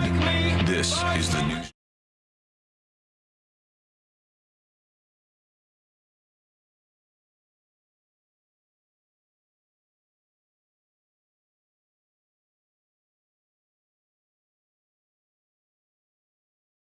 Hear this. Maybe the strangest anonymous email in a while that's come through to tipsofthenewsjunkie.com, but we'll read that momentarily and get to you, your dispatches. Send yours now at thenewsjunkie.com. Tips at thenewsjunkie.com, and anonymous emails the show. Brace yourselves, because this is a ride. Hey, Junkaroos. I hate that, but we'll keep moving along. Anonymous here. 2 days in a row now, I've gotten voicemails from a woman whispering, "Please help me," and hanging up the phone. Okay. Today I called back the number, and it's from a mental health facility. Okay. Anonymous says, the receptionist confirmed both numbers, the numbers were different today and yesterday, are their internal number, and we have a lot of psych patients who we aren't able to tell you who's calling. They did offer to monitor their phones. What do I do here? I don't know anyone there, but I imagine whoever it is, they're on a 72-hour hold, and so soon enough they'll be out. Needless to say, I'm shook. I look forward to everybody's thoughts. Regards, Anonymous. What do you do? Somebody from a mental health facility is calling you and saying, "Help me, please," and then hanging up the phone. I don't know. How did they get the number? Yeah, that's the most concerning part, is how did they get your number? Could have just been random. Yeah, that could just be. But is They got it a like lot of free time. A fun little mental health prank? Well, if it was me, I would say, as is so often the case, it was just somebody dialing numbers, because my number is very easy to just pick up the phone and go blip, blip, blip, blip, blip, blip, and dial up my number. So I would think that was the case. It depends on how simple your phone number is, Anonymous. And are you thinking that you're in the position where you should be maybe helping this person, or are you just scared? It says, I'm shook. Look forward to everybody's thoughts. I think you just got to assume that this was an accident and move on with your life. A random string of numbers that somebody who has a lot of free time is just kind of pushing buttons and saying stuff. Yeah, and by the way, the person didn't call you and say, you're next. Oh. Or what's the one from Scream? I'll gut you, you know? And it wasn't. I'm inside the house. Yeah, I'm calling from inside the house. Get off my plane. They didn't say anything threatening to you. You didn't get one of those voicemails. You got a please help me, which I don't know. In another way, it makes it feel like that's kind of bad too. But it's not on you. Just tell the facility somebody called and said, please help me. Let them sort it out from there. I'm sure they'll be able to figure out what's going on here. Thank you, Anonymous, for the email. Very interesting. Meanwhile, let's talk about divorce. You know, you hope it doesn't happen to anybody, but they happen from time to time. And there are a lot of new things and new distractions out there that can cause relationships to fracture right down the middle. This shouldn't be one of them. But a couple is now divorcing because of ChatGPT. All right? Oh, okay. ChatGPT Tell me more. Is the reason for this divorce here. Is this a subscription account or just the free ChatGPT? Doesn't say, but it says the husband was on a Greek television show talking about his issue. He says his wife is often into trendy things. So one day she made us Greek coffee and thought it would be fun to take pictures of the cups and have ChatGPT read the coffee. After analyzing the photo of his Greek coffee, ChatGPT revealed that he was fantasizing about a woman with the initial E, and he was destined to begin an affair with her. For her cup, it was even worse. ChatGPT said the husband was already cheating on her with a homewrecker. The pair had been married for 12 years. They have 2 children together. He says, I laughed it off, but guess what? She didn't. She took it seriously. She asked me to leave, said to the kids that we're getting a divorce. He said, then I got a call from a lawyer, and I realized this wasn't just a phase. He's now fighting for custody of his kids. He was served formal papers 3 days later. ChatGPT leading to the divorce between these 2 people. Do you think that if you are arguing for custody of your children, can you use the fact that your soon-to-be ex-wife is basing your entire divorce on a ChatGPT prediction? Yeah. Great question. Against her in saying, like, hey, maybe if she's that quick to just believe a computer and make a completely life-changing decision based on that, then maybe she shouldn't have custody of her children? It would be crazy if ChatGPT even doubles down and is like, the woman he's cheating on you with is me. This is a weird reason to believe there's infidelity in a relationship, but I've heard worse. If you're new to the show, very quick story time. I had a program director who I was working with at another radio station. He is still currently one of the biggest program directors, believe it or not, in the sports radio world. He was a very talented guy and nice guy, super big personality and stuff, as you might imagine. And I was working at a radio station, and he was there as well. And he sat me down. We're going over air checks, which is like when you do a show and then you listen back to sections of it on tape and you both critique it. And you know, I've always been very hard on myself in those sessions. And, deep dives. And yeah, you do a deep dive, Fritz, right? You go into these. And one time we went in and he was mad at me and he was like upset. And then he had told me the story. He goes, look, I'm getting a divorce. And I said, what? Like he had just gotten married maybe 3 to 6 months before this, because I remember like, oh, congratulations. And he was getting married. And then he said that his wife, who I had never met in my life, who had only heard me do a show on the weekends, and she thought I was like a party animal for some reason. You were, dude. Come on, Sean J. I don't know if you guys have ever known me to be a party animal, but like she thought I was a party. Every time you would wear a zip-up hoodie, and when that hood went up and you started doing offbeat claps, I'm like, Sean's ready to party. And he does this. And he says, come here. Let's do some little dances like this. Yeah, party these time. So maybe a little bit, but didn't see myself as a party animal. And his wife goes, I had a dream. And you So went did to a Martin strip Luther club. King, I believe. This was very different. You went to a strip club with this Sean Wasson guy, and you guys were getting frisky and like cheating with the strippers. I'd never been to a strip club in Chicago. I haven't been to a strip club myself in probably 20 years or something. None of these things were true. I never hung out with this guy outside of work, not one single time. But his new wife, had that dream and then said, I want a divorce because of it. Okay, that's Similar to this. I don't know if it was just the dream, Sean. That's what she said, and he was mad at me afterwards. I've told this story a while ago on the show, but he was mad at me afterwards because he blamed me for his divorce, and I was like, "What? I didn't do anything. Yeah, I've never hung out with you." Dreams are based on subconscious stuff. So I think this person maybe was just looking for a way to back out, or it is all your something. fault Maybe with your crazy, frisky ways. I don't know where that came from, but it seems just as wild to me. So some of you folks don't put as much trust in ChatGPT as you seem to be doing. This seems like quite a bad idea, if I'm honest with you. But let us know what you think. Go over to thenewsjunkie.com. Hit record on your first dispatch right now. We are going to get to more of you and your dispatches that are rolling in. We'll hit on some of these. Yuckers has sent another one over, and he was talking about when the landscape crew is working outside my studio. And he said, I can barely hear the leaf blower on the air. Service fees never get any better. They only get worse. And that's a big if these days. I love your work, The leaf blower in my studio actually just blowing all the leaves all over me. Go check that out in the submitted dispatches over on thenewsjunkie.com. A lot of people with dispatches about Fritz, and we'll take those coming in here in a bit. We'll get a quick note from Cat Girl here talking about concerts. Good afternoon, Junkie Crew. Hey. Happy Wednesday, hump day. Thursday, Friday, Gee, I haven't Saturday. sent in a dispatch since Sabrina spanked my caboose. What? Anyway, about concert tickets. Okay, this The was most I ever pause, paid for a please, concert. for a second. Okay, but this was for charity, and please help me out here. All of you are so silent. You know What are you talking about? what that came down to? I don't.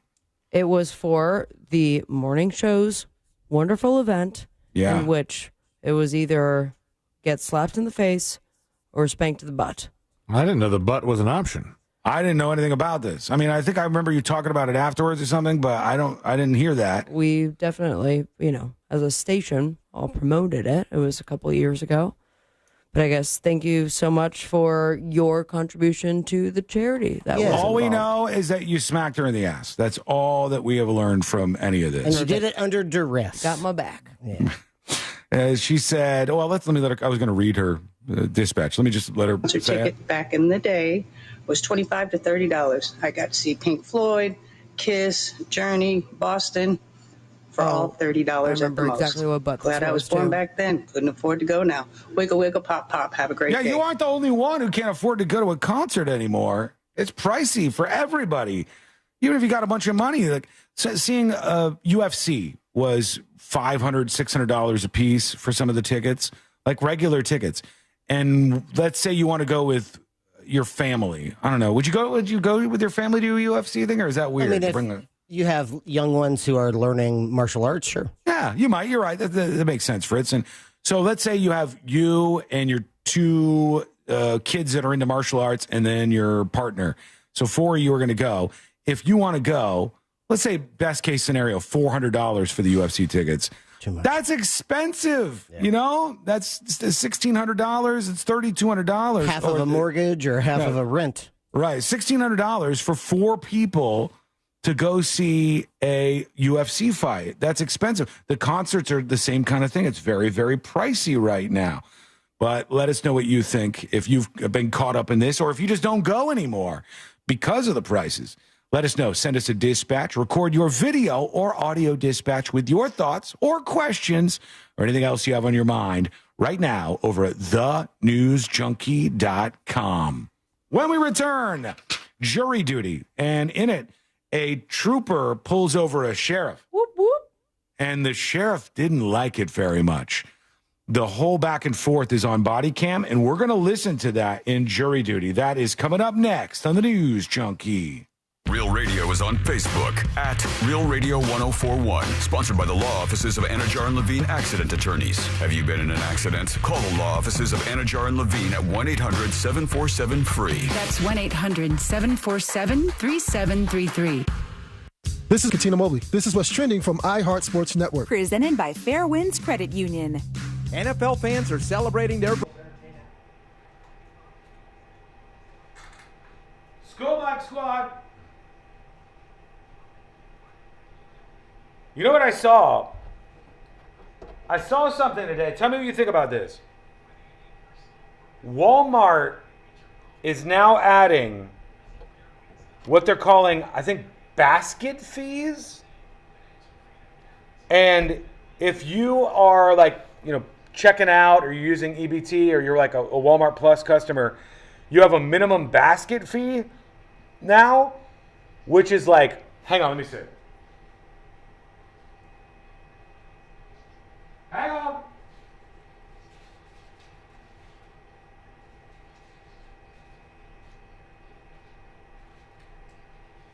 Okay, here it is.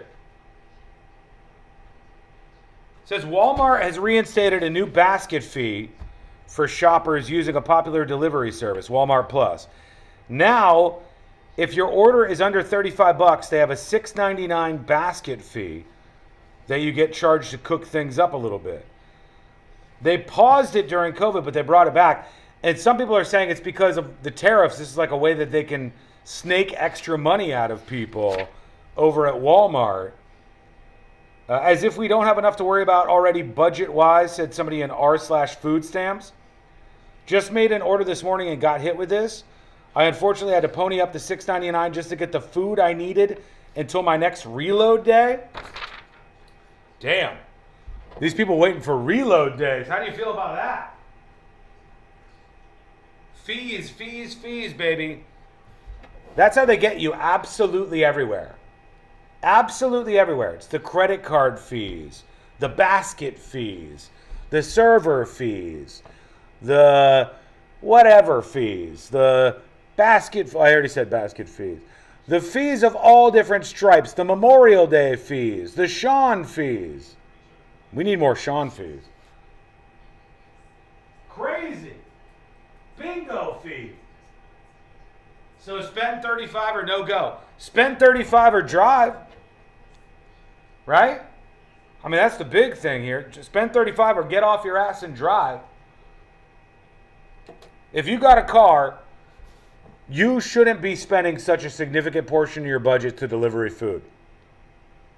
We maybe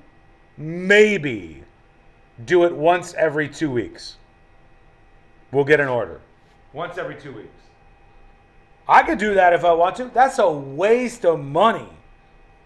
Getting all your groceries and your food just delivered to you. So everything's more expensive. Everything has a delivery fee. Everything has a service charge. Everything. It's like once your dollar goes to get used, half of it's already gone. ATM fees. It's all gone.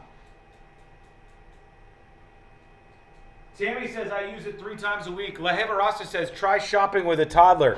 That's a fair retort. I get that. If you're like a single parent and you've got a couple of kids, shopping is much harder. Definitely. But these are the things you got to deal with. Sucks to be poor, man. It's tough. You got to try to make things as easy as you can if you're on a very limited budget, and the delivery stuff is more expensive.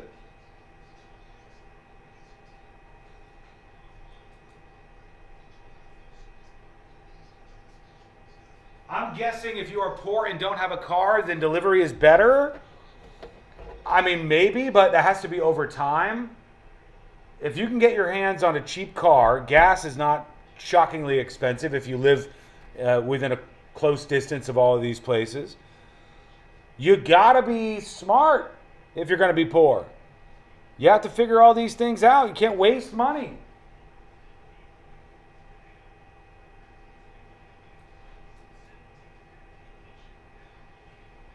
Sport Johnson says there's a fireworks stand here in town. And when you buy fireworks, they have a, what is it called? A safety handling fee, right? They're just going to get you everywhere. So what I mean by this, let's say you get handed $1. You get $1 from your employer. Now, already the feds have chopped out some of that dollar. All sorts of taxes, payroll taxes, all these other things, Social Security, Medicare. The state has gobbled some out of those dollars in a lot of cases. If you're getting the dollar direct deposit and getting it out of an ATM, you may have a fee, so that dollar is going down even further. Then you take that dollar to the grocery store, and they have sales tax and other taxes that they put on top of everything. You might have service fees if you get that delivered, and delivery tax. Your dollar is turning into 10 cents. Your dollar is turning into 10 cents. That's no good. That's not a good time. Jury duty coming back.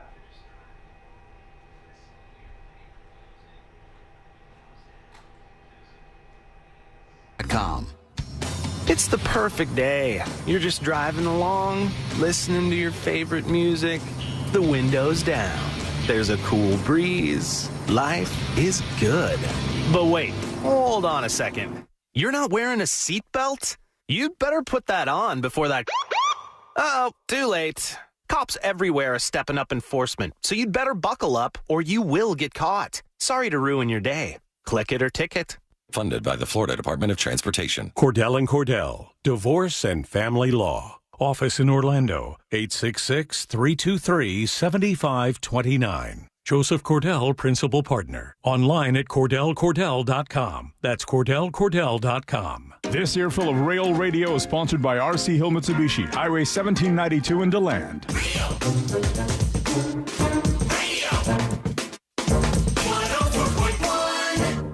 Three best friends diving into the deep end of internet culture.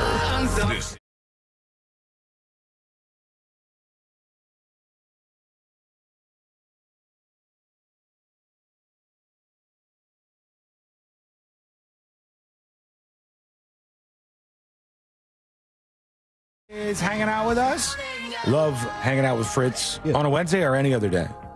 Any other day that ends with day. We like to spend some time with him, and so we get a little bit of Fritz time today. Send your dispatches over, thenewsjunkie.com. All right, in jury duty today, lots of stuff to get to, so let's just jump right in face first. Here we go.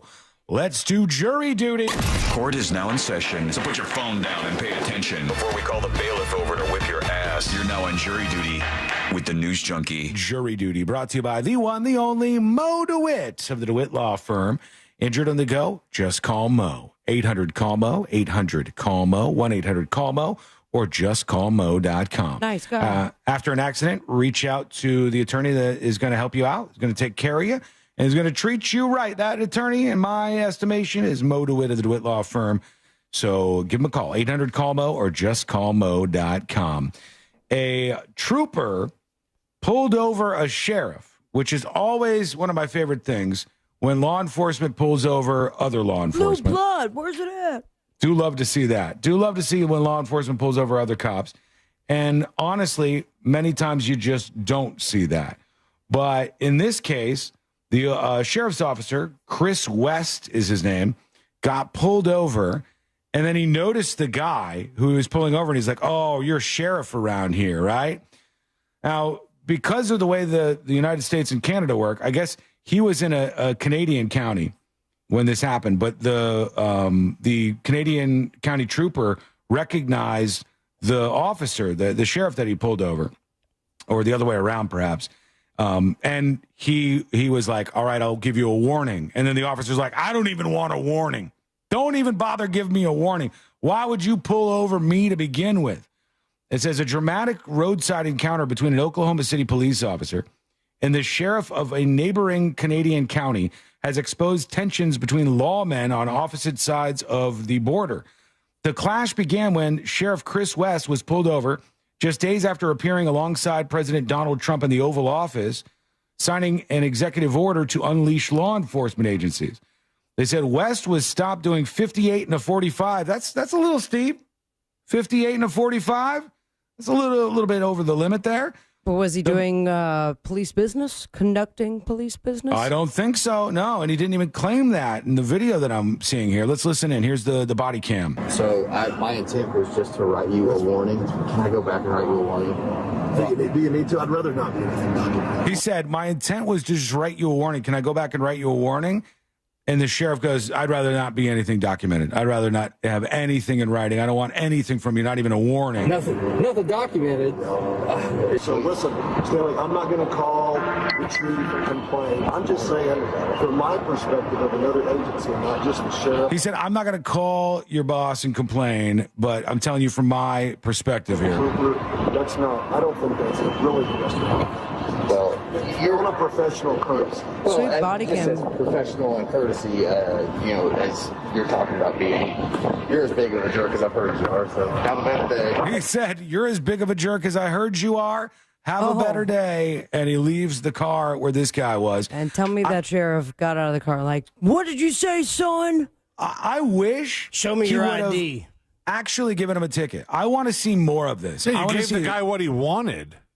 One of the most frustrating things ever was, if you don't know this story, was this local? Where was it? There was a story where local. A cop pulled over another cop, and the cop was speeding and had no reason to be speeding. He was going like 60 and a 45. Yeah, and the cop, when pulled over, explodes on this officer that dared to pull another officer over. Exploded with anger. How could you do this? I'm trying to get to work right now. Do you know who I am? I'm another cop. How could you pull me over? And this cop goes, hey, everybody has to follow the rules and the laws. You're not above the law, are you? And the officer goes, screw you, and drives off. Leaves the scene where the officer had pulled him over. Left the scene. That's like, you're evading police at this point. You're on a police chase at this point. But I'm headed to the office. Blue blood. And the cop drives away and hauls ass and goes on their merry way. And after that, the cop was arrested because they had broken several laws and they were, I think, relieved of their duty. But when the unions got into play, the police officer unions and stuff, they eventually said, I think no charges and I think full reinstatement for the police officer, which is one of the examples that I always use of, like, there is obviously rot in some of these law enforcement outfits out there.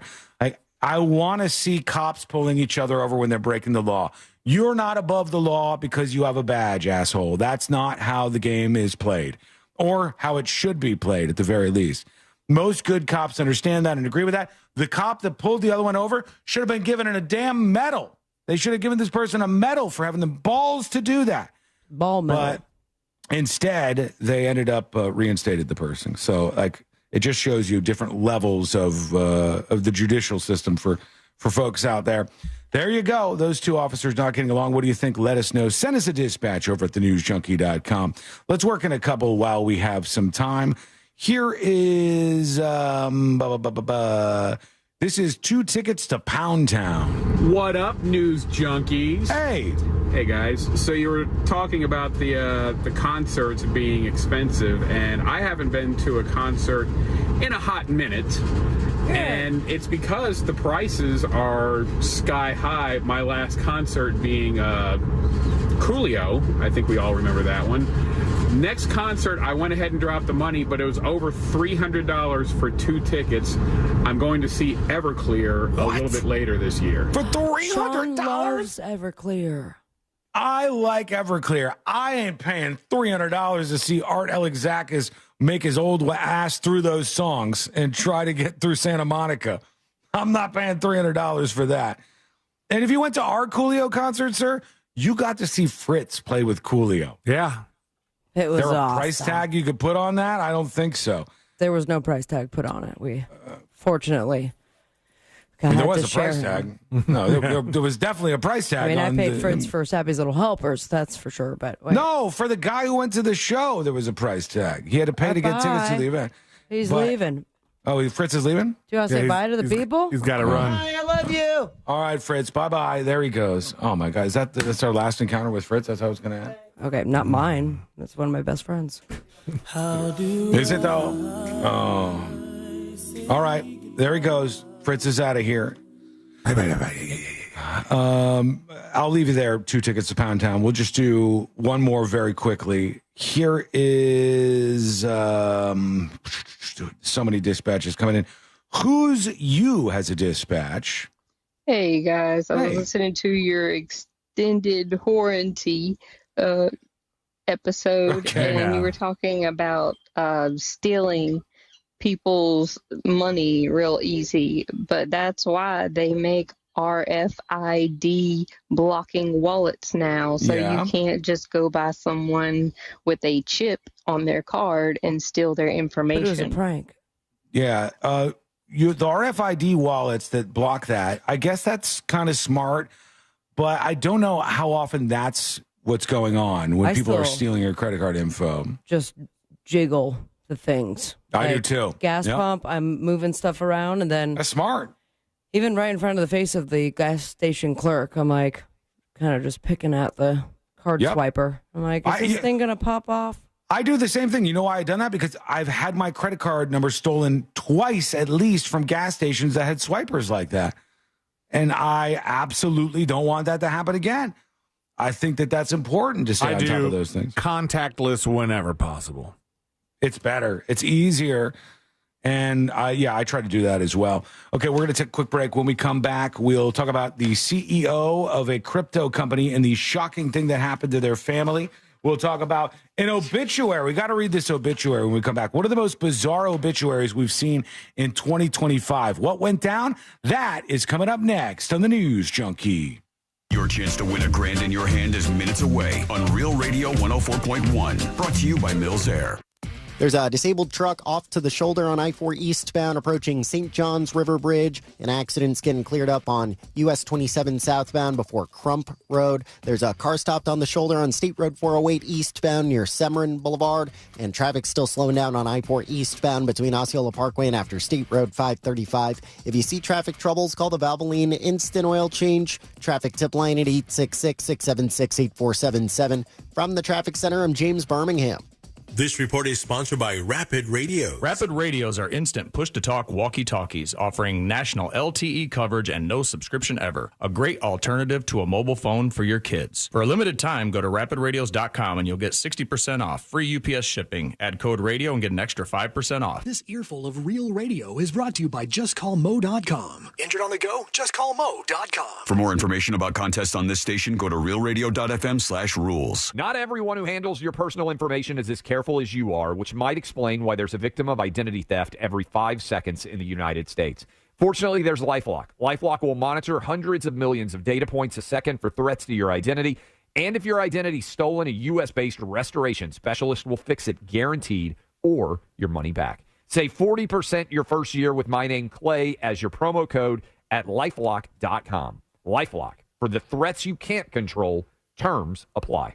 Attorney Joe Cordell. Divorce changes your life and your children's lives. Whether that change is good or bad depends to a great extent upon the attorney you choose. So interview more than one attorney and ask about experience, specifically trial experience. And oh, by the way, be sure to include Cordell & Cordell in those interviews. Schedule an appointment with one of Cordell & Cordell's Orlando area attorneys. Joseph Cordell, licensed in Missouri and Illinois only. CordellCordell.com. Office in Orlando. Lisa Cargis, Florida resident partner. Announcer is not a licensed attorney. When dealerships compete for your trade, you win at Greenway Kia. Trade your car with us and over 40 Greenway dealerships will compete to buy it. So you get the best possible value, as much as $10,000 over Kelley Blue Book fair market value. Wondering what your trade is worth? Get your appraisal online at greenwaykias.com or visit us at East Colonial, West Colonial, and 1792 North in Longwood. I'm Joe Rossi, and Greenway Kia proudly thanks all active and retired military members for your service. All factory rebates to dealer, negative equity refinanced. Do you love your kids? Send them to Crush Yard Summer Camp, where every day is packed with pickleball, ping pong, arcade games, crafts, cornhole, and more. It's active, creative, and tons of fun. Plus, lunch is included. More than just... Okay, Skull Mike. Who do you think is the nicest celebrity right now? The nicest celebrity. I want to see if that plays into a story we got coming up here. Plus, we got this obituary that is a banger of an obituary. But when you think about like just sweet, nice celebrities that you like to spend some time with, maybe wholesome in some way, who comes to mind? What celebrities come to mind when you think about nice ones? Keanu Reeves is a good one. Keanu Reeves is definitely up there. Wholesome, nice guy, seems like a great dude. Steve Carell? Ryan. Steve Carell's a good one, but big caveat.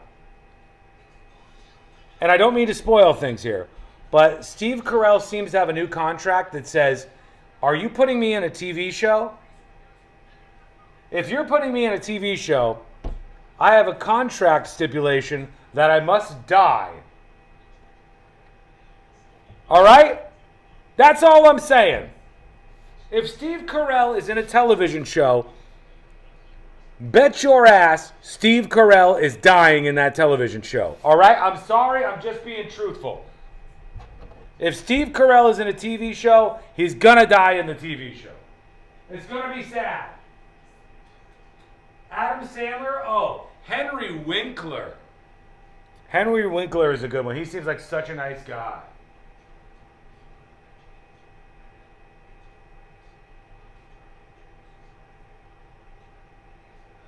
All right, here's what I'm going to throw at you, because they're in the next story we're talking about. Do you think Theo Von fits in this category? Theo Von, the comedian. Does he strike you as like he would be in that category with these people we're talking about? Nice guy, Theo Von, yeah?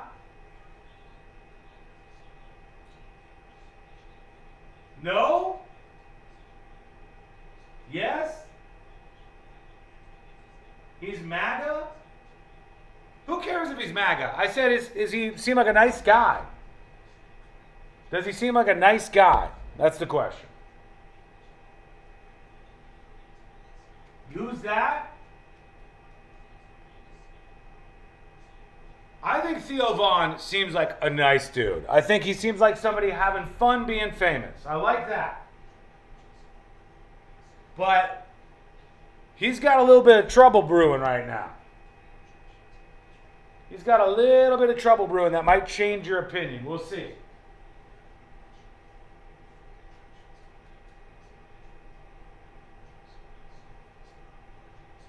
No, he seems like MAGA, which is automatically not nice guy.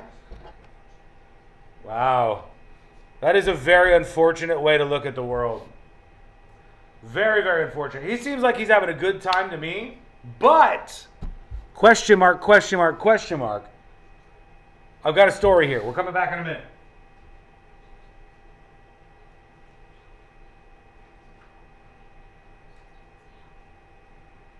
Work with you to keep you on track from day one. You can change the course of your life and the lives of people counting on you.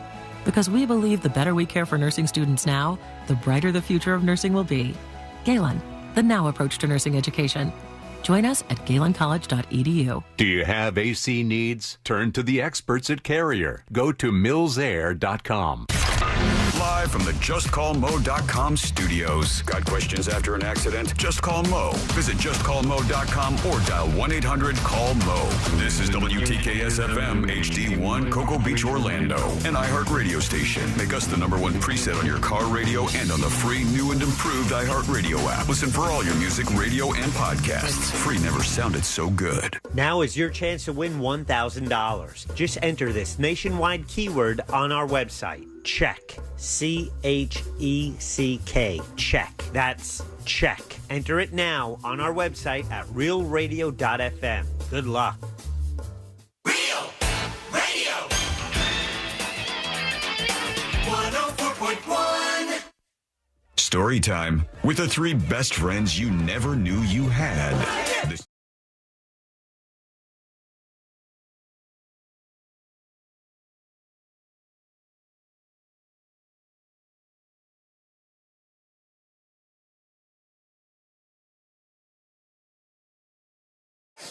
That actually seem like nice people, people you might want to have a beer with, you might want to spend some time with. It's not the longest list in the world, if I'm honest with you. During the break, chat was bringing up all the the celebrities that really fit in this category. The category is people who seem like they're actually nice, even though they're famous. And you got your Keanu Reeves, you got all these people that just seem like decent human beings that you might want to hang out with. And then I said, what about Theo Von? Because to me, Theo Von seems like a nice guy having a good time. He's very funny. He seems like he's just, he's just a funny guy with a weird brain, a weird way to look at the world. I could see that. But he finds himself in some trouble now, and Theo Von is under fire. Grabs fan by throat. Yeah, he grabbed a fan by the throat at a Nashville bar. Now, the first thing I want to say here is just because you see a headline like this, like somebody grabs a fan by the throat, doesn't mean that they were in the wrong. It doesn't mean, if you saw a headline that said Sabrina grabs fan by the throat, it doesn't automatically mean that Sabrina or Theo Von or whoever is wrong. It just means that they grab somebody by the throat. I would say, and tell me if you agree, I would say there are valid reasons why I might grab somebody by the throat. I am ready to hear the reason. My reaction in the past, if I've ever had an altercation that's gone physical, which I could count on one hand, is been a push. Because you're a woman. Okay, has been a push, but my go-to has not been a throat grab, and that's me personally. How about you? I don't go to a throat grab, but there are reasons why I would throat grab somebody. If somebody was saying something about me, my family, my significant other, any of these things, and I just thought it was completely and totally across the line, I don't think it's wrong sometimes to get physical with somebody. I don't think that is the case. You might disagree. Well, the law would disagree. I don't care about the law. Right. I don't. And I'm not saying that like trying to be some sort of radical figure or something. I just literally don't care about the law when it comes to me making decisions. I make decisions on moral basis or like on a basis of outcomes, and those things drive me.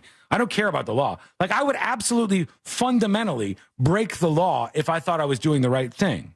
That's just my outlook on the world. I would never blindly follow a law that I thought was wrong. So point is, I see a story that says Theo Von grabs a fan by the throat at a Nashville bar, and I don't automatically go, well, he must have been in the wrong. Let's see what he did. Let's see what they're saying over on TMZ. Comedian Theo Von was in no laughing mood when he grabbed a fan by the throat at a Nashville bar earlier this month. And we have the disturbing altercation on video. I'll show you the video in just a moment here. Check it out. A man holding some birthday balloons goes up to Theo, but doesn't back down after a quick back and forth, clearly antagonizing him. And it's filmed, so these people were like, oh, let's go in. Let's take our camera and go in and film this and make a viral moment. Theo looks like he wants to be left alone. And just seconds in the video, you see him wrap his right hand around the man's neck and push him back. He stares at the victim, who's clearly shocked by being manhandled, and gives him a piece of his mind before the video cuts off. However, a source with direct knowledge tells us the guy with the balloons was with a group of people who had been harassing the comedian. We're told they continued antagonizing Theo and using threatening language, saying they were going to screw with him on camera. The altercation went down at the 1230 Club in Nashville, and that was when he was in town at the time. The police department confirmed they responded to a misdemeanor assault complaint about the incident, and they took no action at the time. So the investigation determined there would be no action concerning the complaint. I wonder if they asked the guy who was bothering and like trolling Theo Von until he got choked. I wonder if they were like, do you want to press charges? Because if you troll somebody and push them to the limit and then they explode on you a little bit and then you press charges against them, you are a pussy. You are the worst kind of person.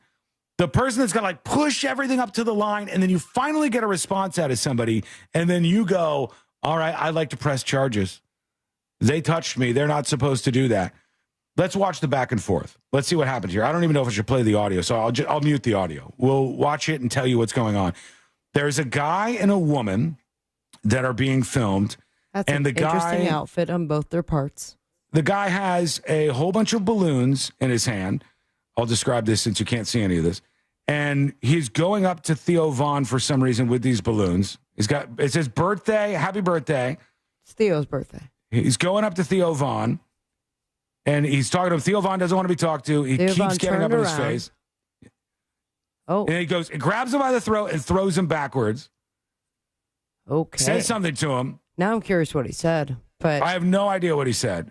And I don't know. Are the balloons stuck on something or tied to that pole there? I think they did. I think they got stuck on the chair that was next to him. See, Lane, I'm going to send this to you real quick. Can you just listen to see? Because I'm 100% sure they're cursing. I have it on. Do you? Yeah, hold on. Yeah, just give that a peep because But you there's can see Theo Von turn around, like there was a couple words exchanged. He turns around to disengage, we'll call it. And this is what I'm saying, completely muted.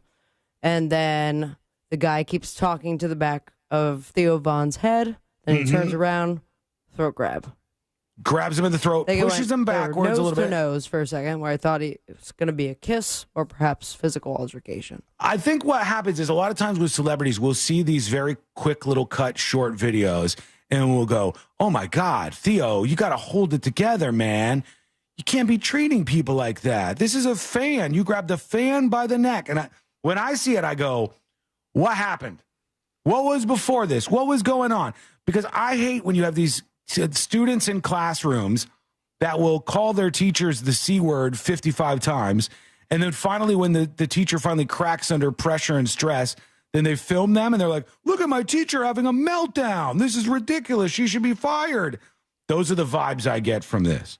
What'd you hear, C-Line? Could you hear any cursing? Or it was, I think it's censored because I heard a bleep, but it's you really just hear the music from the club. There's nothing to hear. Okay. It's TMZ, just in case. Yeah, you can't hear it. It goes over to Theo Von. Jason, drop the balloon. She said, drop the balloons. Yeah, you're right, C-Lane. The balloons become attached to the seat, so the guy can't get away from them. He can't get out of there. Could have used it as protection. Lily says, come on. Come on, man. That was nothing. Nothing on what side, Lily? Nothing on what side? Are you saying it was nothing that he did that, or it was nothing and he shouldn't have, Theo Von shouldn't have responded that way? I think far too often we'll just side with whatever person is in this position. And we're like, well, there's no reason I can think of that you should put your hands on somebody. Kiss my ass. There's tons of reasons why I want to put my hands on somebody. You telling me if you're with your wife somewhere and some weirdo comes up and they just start saying horrific things about your wife, you're going to be like, well, freedom of speech. Freedom of speech. No, hell no is my answer to that. Freedom of speech for the government, all right? Not in my world, okay? Not going to do that. This is like when I said people who are freedom of speech absolutists. If your mother died and they were trolling your dead mother in your front lawn and you go, well, that's public area. They should be able to. No. What if this person was just being that chokeable on that day? What if that's what was happening? Because that's what I get. That's the vibes I get. But let us know what you think. Send us a dispatch over at thenewsjunkie.com. Meanwhile, we go over to one of my favorite obituaries for the year 2025. I don't think we've had a lot of them, even though we read a little bit of one yesterday from the guy that got beat up by the kangaroo. A little obit. Yeah. He died doing what he loved. It was just a little blurb of it, but we haven't had any real banger obituaries this year, I don't think. Look at this guy. His name is Gary Wolfelt.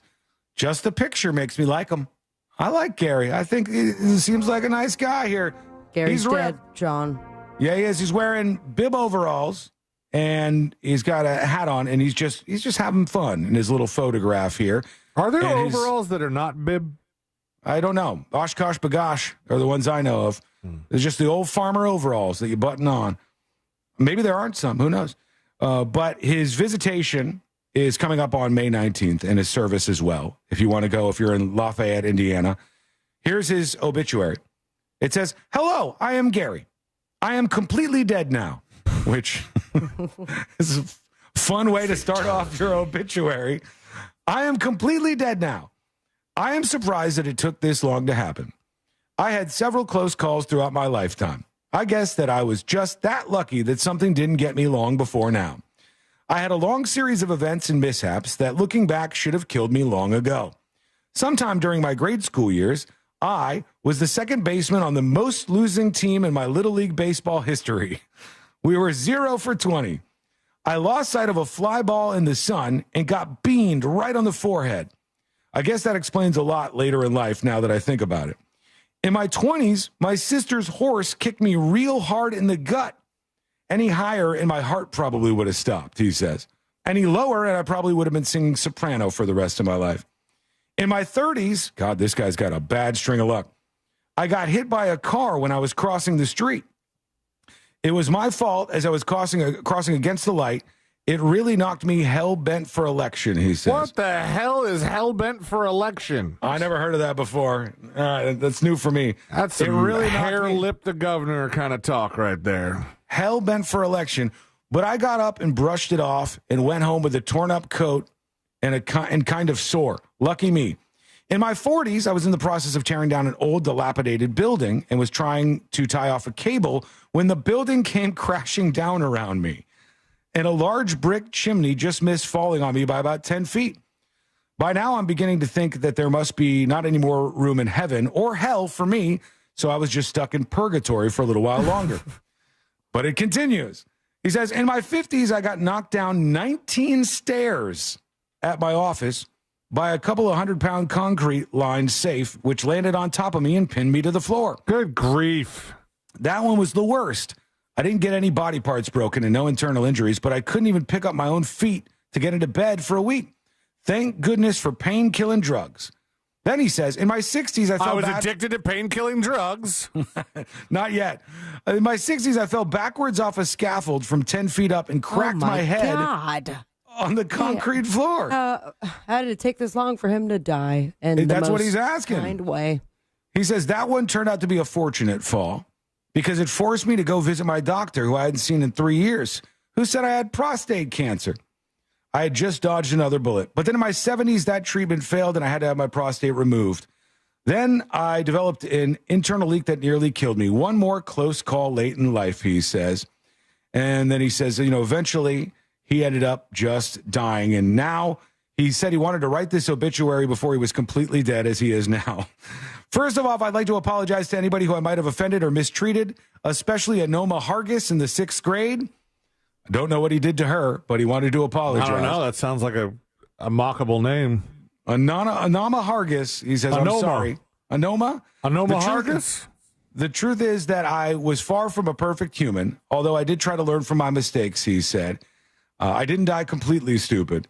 And then he goes on and on and on about his life. He sounds fun. Rest in peace. This is a long-ass obit. I appreciate you for letting me love you right back. Lots of people start to become withdrawn, lonely, and depressed as they age. So the older I got, the more important it became to share my time and love with friends. Goodbye and peace. I'm hanging up now. Then he does a PS and a PPS. Wait a second. Continues to go on. At some point, he said, in accordance with my wishes, there will be no funeral. But up at the top of this page, there's a viewing and a service. Yeah. It says against his wishes. It says PPS. In accordance with my wishes, there will be no funeral. I do not want people coming by to look at me all dressed up and stretched out in expensive boxes. In lieu of flowers, keep the money and take yourself out to a nice dinner. Blah blah blah.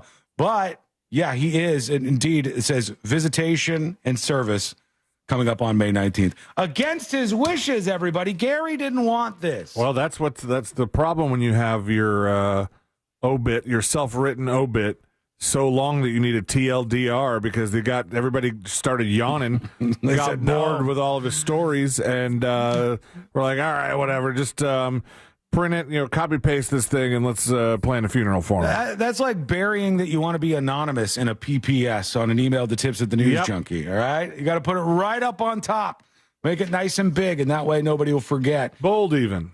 Here we go. Here's the story I was talking to you about. The terrifying moment, and it is indeed terrifying, that the CEO of a crypto company, his family, including his wife and her child, 2 years old, nearly got kidnapped. They tried to kidnap this woman and her kid.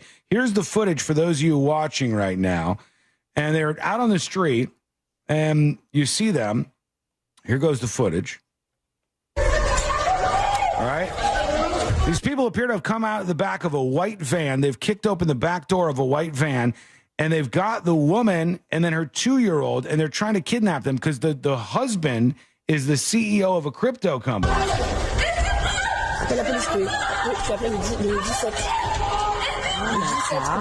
trying to get her. They're trying to get her. Now, finally, some witnesses are starting to run up on these people who have stopped their van, and they are trying to kidnap this woman and the 2-year-old. It's a straight-up van, too, like the movie. Yeah. And the van's leaving. They're all hauling ass and jumping back into the van. Wow. That was a close call, friends. That was wild. That was wild. And the person filming from the balcony, silence. Yeah, they didn't say anything. Terrifying moment. A crypto CEO's daughter, 34 years old, and her child, 2 years old, were attacked by a knife-wielding kidnap gang on the streets of Paris. This is in Paris, France, where this happened. So it was his daughter, who's 34, and her 2-year-old, and it happened in the French capital. The woman owes her safety to the intervention of the child's father, according to the newspaper. He completely covered her, taking numerous blows, as well as what appeared to be a stab wound to his upper back. Passers-by finally jumped in and stopped what was happening here, and they saved these folks in a shocking daylight attack on them, which is just wild. I don't want to be a crypto CEO, and I don't want to be a healthcare CEO right now. I'd like to skip out on both of those, if at all possible. Any CEO spots you're still up for? Anything that's not as kidnappable. Nothing in that Arms category. I don't want to be up there if you want to target me, all right? Got enough of those problems now. We'll see what you think. Let us know what you would have done. Send a dispatch over at thenewsjunkie.com right now. When we come back, we'll get geared up for the end of today's show in just a bit. We got updates on Bill Belichick. Somebody from the Florida Panthers team is in big trouble. What did they do? That is coming up next on the News Junkie. Real Radio is on Instagram at Real Radio 1041. Sponsored by the law offices of Anajar and Levine Accident Attorneys. Have you been in an accident? Call the law offices of Anajar and Levine at 1-800-747-FREE. That's 1-800-747-3733. From the Clausman Law Traffic Center, car crash, call Clausman Law. ClausmanLaw.com. There's a disabled vehicle off to the shoulder on I-4 eastbound heading over St. John's River Bridge. A car stopped on the shoulder on State Road 408 eastbound near Severin Boulevard. There's congestion at the ramp junction where Florida's Turnpike meets the beach line. And look out for a crash getting cleared up here on US 27 southbound near Crump Road. If you see traffic troubles, call the Valvoline Instant Oil Change traffic tip line at 866-676-8477. From the Traffic Center, I'm James Birmingham. This report is sponsored by Rapid Radio. Rapid Radios are instant push-to-talk walkie-talkies offering national LTE coverage and no subscription ever. Perfect for instant contact with an aging parent. For a limited time, go to rapidradios.com and you'll get an extra 60% off, free UPS shipping, and add code radio for an extra 5% off. Folks, let me tell you about Mills Air. They are the best of the best. They have the best techs out there. That's what you need in one of these companies. Somebody that you can trust. Isn't that nice to have? It feels like so few companies are honest and trustworthy anymore, but Mills Air is still doing it the old-fashioned way. Family-owned and operated, and locally owned and operated. Mills Air. For over 30 years, they've been helping people out just like you. Doesn't matter if you have a big setup, a small setup, a new AC, an old AC. They've seen it before. They've seen the problem before. They're like that good mechanic that knows what's wrong, knows how to fix it expeditiously, fast, very fast, and for the lowest dollar amount you could hope for, the fair amount. That's what you get from Mills Air. So don't freak out if you have an AC problem. Call Mills Air. 407-277-1159. That's 407-277-1159. Or find them online at millsair.com. This earful of Real Radio is sponsored by RC Hill Mitsubishi, Highway 1792 in DeLand. Joining us on this episode are real Spectrum customers, Monique and Greg. We hear your family is a big fan of Spectrum. Family of 4, we have about 18 devices last time I counted. 2 teams require a lot of speed. Everything they do is online. There's gaming, there's streaming. Spectrum is perfect for us. I mean, it just seamlessly connects all our devices with lightning speed. Sounds like Spectrum is really committed to keeping you connected. It's amazing.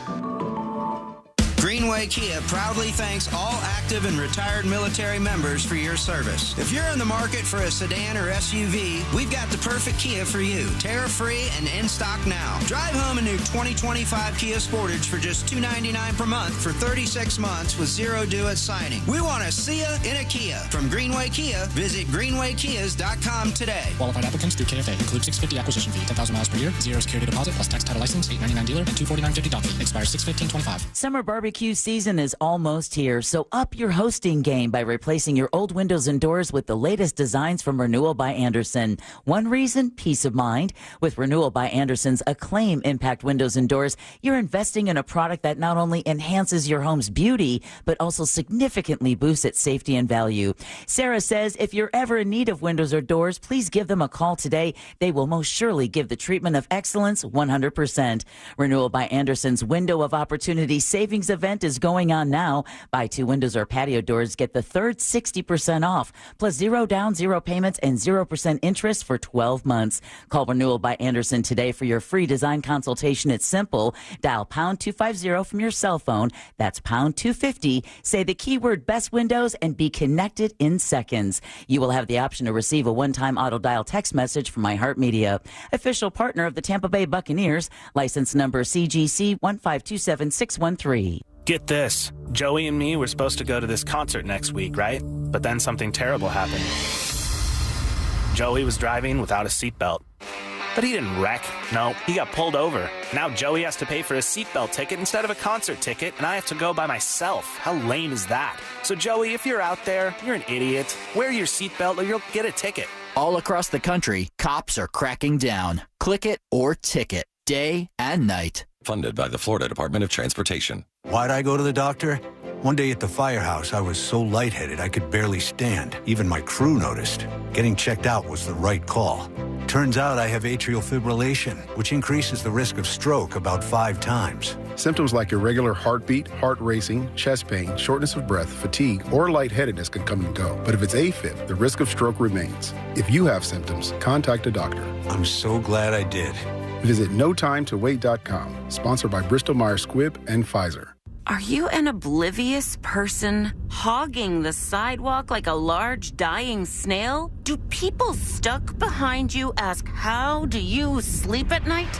Then you should go to Mattress Firm. They have tons of quality beds at every price. So anyone, even people like you, can sleep. Get matched at Mattress Firm. Sleep at night. Restrictions apply. See store.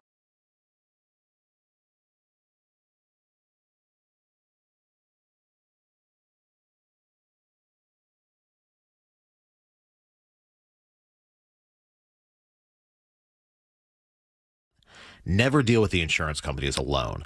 They have a team of lawyers, and you should have a team too. Injured on the go? Just call Mo. Visit justcallmo.com or call me at 1-800-CALL-MO. Mo DeWitt, Office, Orlando. Get ready as iHeartRadio teams up with the ultimate countdown king.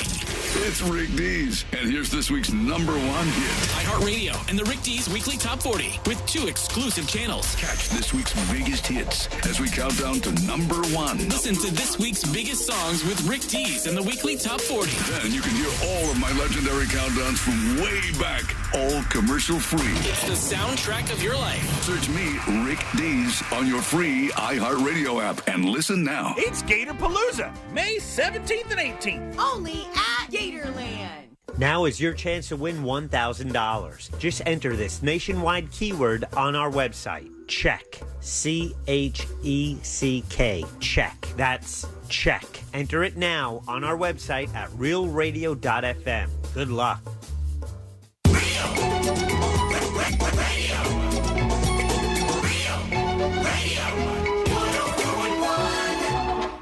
Watching the world burn with some friends since 2007.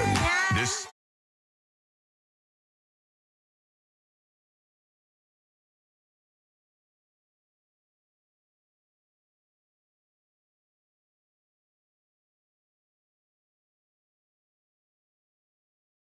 For hanging out with us. We do appreciate you. Join us over on thenewsjunkie.com. That's the website. Get the podcast links there. They are ready to go on iHeartRadio or wherever you get your podcasts. We appreciate you hanging out with us today. It's always good to have you along for the ride. Oh, yeah. Before we get into some stuff that will get you all caught up before the end of the show, this story from ABC7 says a video shows officers arresting a man accused of bringing a loaded gun onto a plane at O'Hare Airport in Chicago. So he got past TSA, is what you're saying. It sounds like it. Yeah, I mean, unless he had some sort of special access to it. Yeah, or access to someone who did. That's the ultimate no-no, is you're not allowed to bring a loaded gun on a plane. Yeah.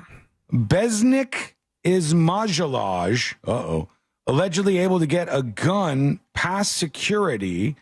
And according to TSA, the gun was discovered in a bag during the security screening. Okay, that sounds like things are going right? So he didn't get on the plane. Hold on. According to the TSA, the gun was discovered in a bag during a security screening. As agents waited for police, the St. Charles man grabbed the bag and ran into the terminal. Oh, and they were just like, oh, keep going. The line needs to move.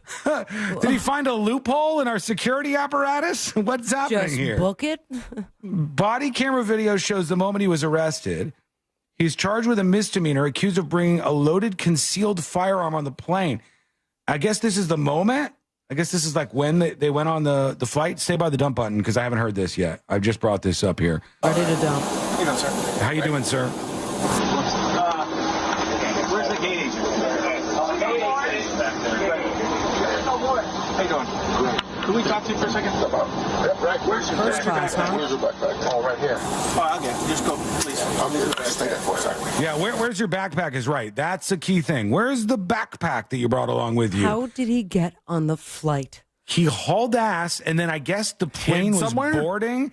The plane was boarding, and I think he just like ran into the end of the line and then got onto the plane, and then the security's like following him up, and That's they go, wild. That's you got a guy wild on to there. me. I've never heard of people actually getting, at least that we know of, loaded guns on planes. Oh, like no. that's I've never huge heard fright. of someone booking it from TSA and no one chased after them. Yeah, the man was perfect. He had his tray table down. He was reading something. He's been sitting there for a minute. Would you have thought that if you book it from TSA, I would get tackled? Yeah, like 10 people, I would think, are just going to haul ass after you. I mean, he is when you go through TSA and they scan your identifying documents. They know that there's a boarding pass issued in your name, and I believe they can look it up and find out where you're headed if you were to pull off such a feat. Mm-hmm. Because I had one time where they not stopped me for questioning, but they like there was like a red, not even red flag, yellow flag. There was a yellow flag on the field. Was it a loaded gun? It was not a loaded gun. I just had 2 boarding passes. Oh, that's not so bad, I wouldn't think. People don't like you having 2 boarding passes. What they say, two different planes. They say, Mr. Lane, we need to speak with you right now. They said, why do you have 2 boarding passes? I said, we didn't cancel the other one. We changed our flight. All right. Did they want to talk to you more? And I have a little weapon. Bye. He's got a gun. That was about it. All right, let's see what else the guy said, because they're trying to get him off now. They're getting his bag. Heading off the plane. Here's all the cops. All the cops are lining the gateway. Where were you guys when he sprinted away from TSA? How did he get this far? Do you have a suit jacket, sir? Yes, I do. Okay. You want to come out here one time? They're bringing him out. They're being very calm about this.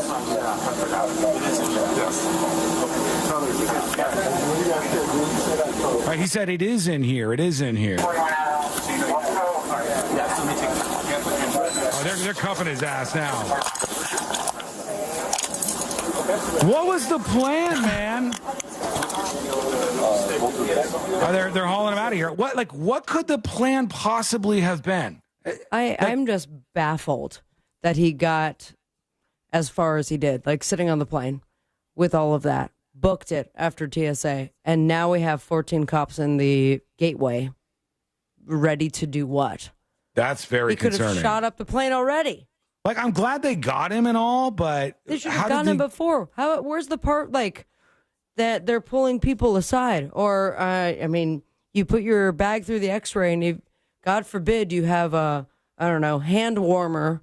They're taking you aside and they're going ahead and give you either a full body search and the pat down, or they're going through your entire luggage. And this man just sprinted away and he just sat left in his first class seat. Another story says a man brought his bag into the Terminal 1 security checkpoint at O'Hare for screening, and a TSA officer detected a firearm inside his bag. Per TSA policy, the agents kept the bag with the firearm inside the X-ray tunnel. Before the Chicago police arrived, he reached inside of the machine and grabbed the bag before heading into the terminal It's area. hard to get that close to the machine. Screening operations at Terminals 1 and 2 were suspended while TSA and law enforcement tracked the man's movements. They eventually found the passenger, and CPD took him into custody just before 1 p.m. What if this guy's goal had been just to shoot somebody at the gate or something? Multiple people. You didn't Throughout the stop terminal. him. That's They could have killed somebody. Insane to me. I am amazed that he was able to get that far. No injuries are reported. Charges are pending, and an investigation is ongoing, this says. That is something else to behold. But I haven't heard his side of the story. I haven't heard anything else said from another person. Let's see if Sky News has anything different, just out of curiosity. My guess is they stopped him, because sometimes they stop you because they need to look at your bag again or, play with the joystick a little bit. Mm-hmm. And maybe he was not detained as in he wasn't cuffed to anything. He was just waiting. Maybe not even questioned yet. Yeah, but he must have known what was going on. Oh, he did. He reached inside the x-ray machine. Oh, here's a pilot. Robert Mark, a pilot, says, I think it's pretty clear that somebody at TSA was not paying attention, because shift change or not, that's when you have to pay more attention. Police tracked Isma Jalaj down on a United Airlines plane. Officers asked if he knew why they were there, and he said, yeah, it's in my bag. And they found a Glock semi-automatic 9mm pistol in the front of his bag. I've never heard of somebody being stopped at a security checkpoint for a possible weapon and being able to just, put their hand in and grab the bag and walk off, the pilot said. TSA blew this. I don't think there's any other way to say it. I don't understand how that bag wasn't pulled. I wonder that he didn't run full speed for it, because at some point, if you're running through an airport, you're going to turn some heads. Unless people just think that, this guy's really late for his gate or shirt's something. Tucked in, and he's wearing jeans and a brown belt, so I guess he was good to go. But at some point, if you're running and people are noticing it, you got to stop and hide or do what? Now there's a bunch of people looking at you because you were just the running guy, and you just got to normal guy here, not holding a gun. It says 52-year-old Isma Jalaj has, you would think that would put you on the no-fly list, just as the guy's name, has been charged with a misdemeanor count of carrying a concealed firearm at the airport. It's only a misdemeanor.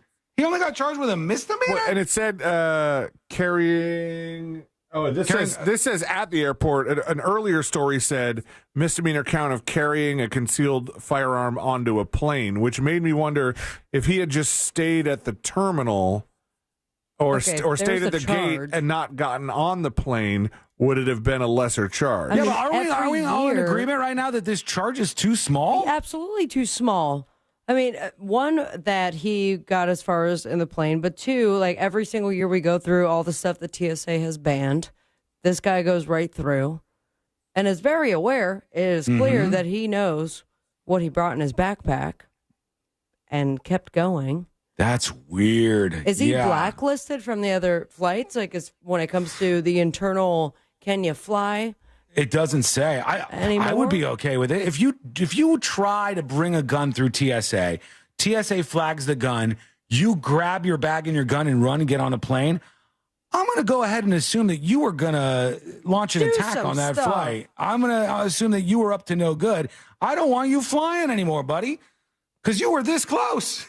You were that close to getting away with it. What do you think? Let us know. Go over to thenewsjunkie.com. Send us a dispatch right now. We'll get to the final dispatches. That Bill Belichick story, the Florida Panther story, will be in the stories that didn't make the cut on the way out. We'll rattle off a whole bunch of those and more before we wrap things up on a Wednesday. That is coming up next on the News Junkie. This weekend, Real Radio 94.1 smells like the 90s. Classic alternative this weekend on Real.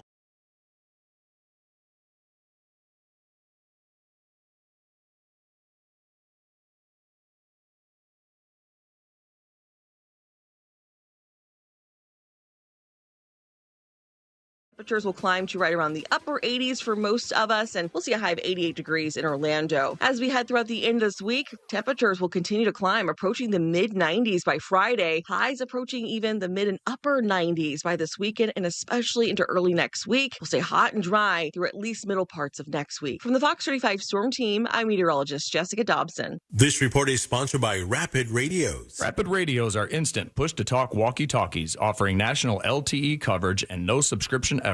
Business owners can now keep in touch with up to 200 staff members at one time. Go to rapidradios.com now for up to 60% off and free shipping. When disaster strikes your home or business, you need more than a quick fix. You need a team you can count on. You need Paul Davis Restoration. From storm and water damage to fire, smoke, or mold, Paul Davis is ready 24/7 with the experience and care to get life back on track. They dry, clean, repair, and restore. Fast, professional, and reliable every step of the way. Call Paul Davis Restoration, serving all of Central Florida at 407-629-6700. When things go wrong, we do what's right. This summer, escape to a place where history echoes through the streets, where epic beaches embrace breathtaking sunrises, and days are filled with adventures.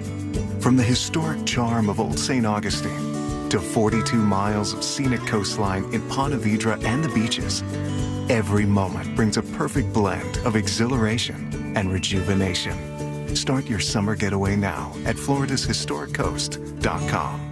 Why go to just another sports bar when you can go to Crush Yard? The food of... Skull Mike Squad. Show's over. Wasn't a banger.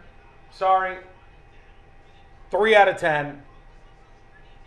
I'm back to make good on a 10 out of 10 promise for tomorrow or Friday. But here we are. Thank you for being with us today. We hope you are with us during the stream tomorrow. Hit subscribe and notifications if you want to get notified when we go live. Who knows what's going to happen next? Skull Mike Squad, get those stickers while you can. The Skull Mike Squad stickers are going fast. How do you get yours? Go sign up for secret shows at thenewsjunkie.com, and when you're done signing up, you can claim your magnet. And the next, I think there's 50 left. The next 50 people will get one of the Skull Mike Squad stickers as well. And also, if you gift secret show subs, every gifted sub is a magnet, and every gifted sub is one of these stickers until the supplies are gone. And about half of them went yesterday. We got about 50 left. Who's our chatter of the day?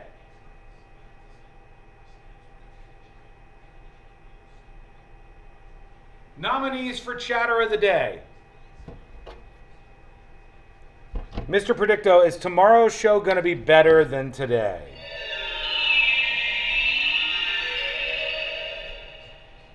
The answer is yes. Thank God. Thank God, Mr. Predicto. Is tomorrow's show going to be a 10 out of 10? The outcome cannot be predicted. We'll have to wait and find out together, friends. We'll see you for tomorrow's stream. Who's our chatter of the day? What are our nominees? Vicky G?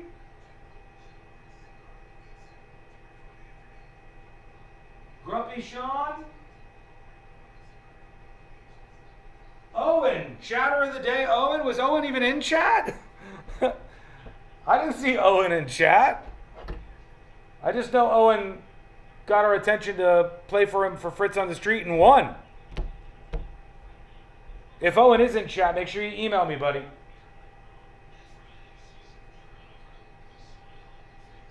Owen is Daniel? Owen is Daniel? Daniel is Owen? In it together?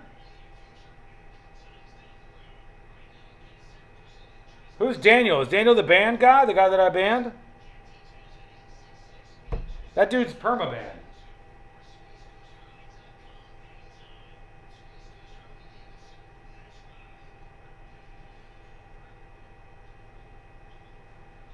Somebody says, I sent you an email about my encounter. I'll take chatter of the day. What was your encounter? Is it a good email?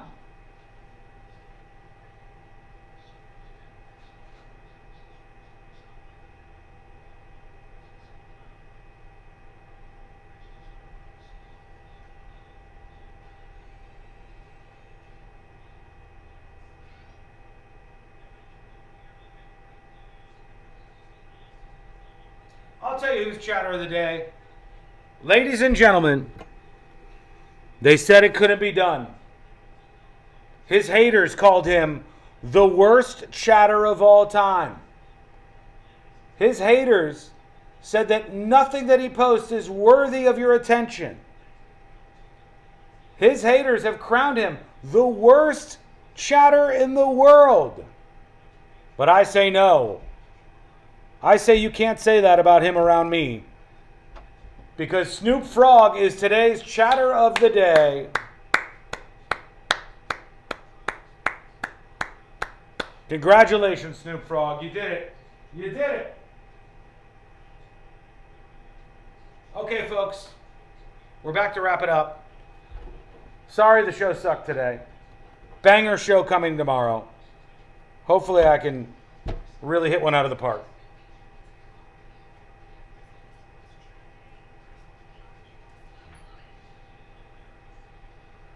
All about the presets. That is the best new feature. It's like a car radio right on the app. There's a list of what's trending. There's all the podcasts. I love it. Get in on what everyone's talking about and get the new and improved free iHeartRadio app today. iHeartRadio.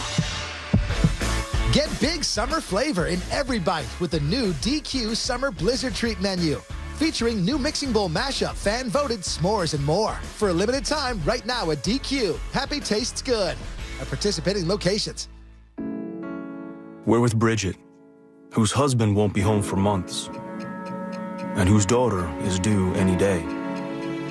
We're with Mike, who's leaving home to protect his family and yours. We're with all service members and their families who need community, connection, and maybe a bit of magic. Are you with them? Learn more at uso.org today.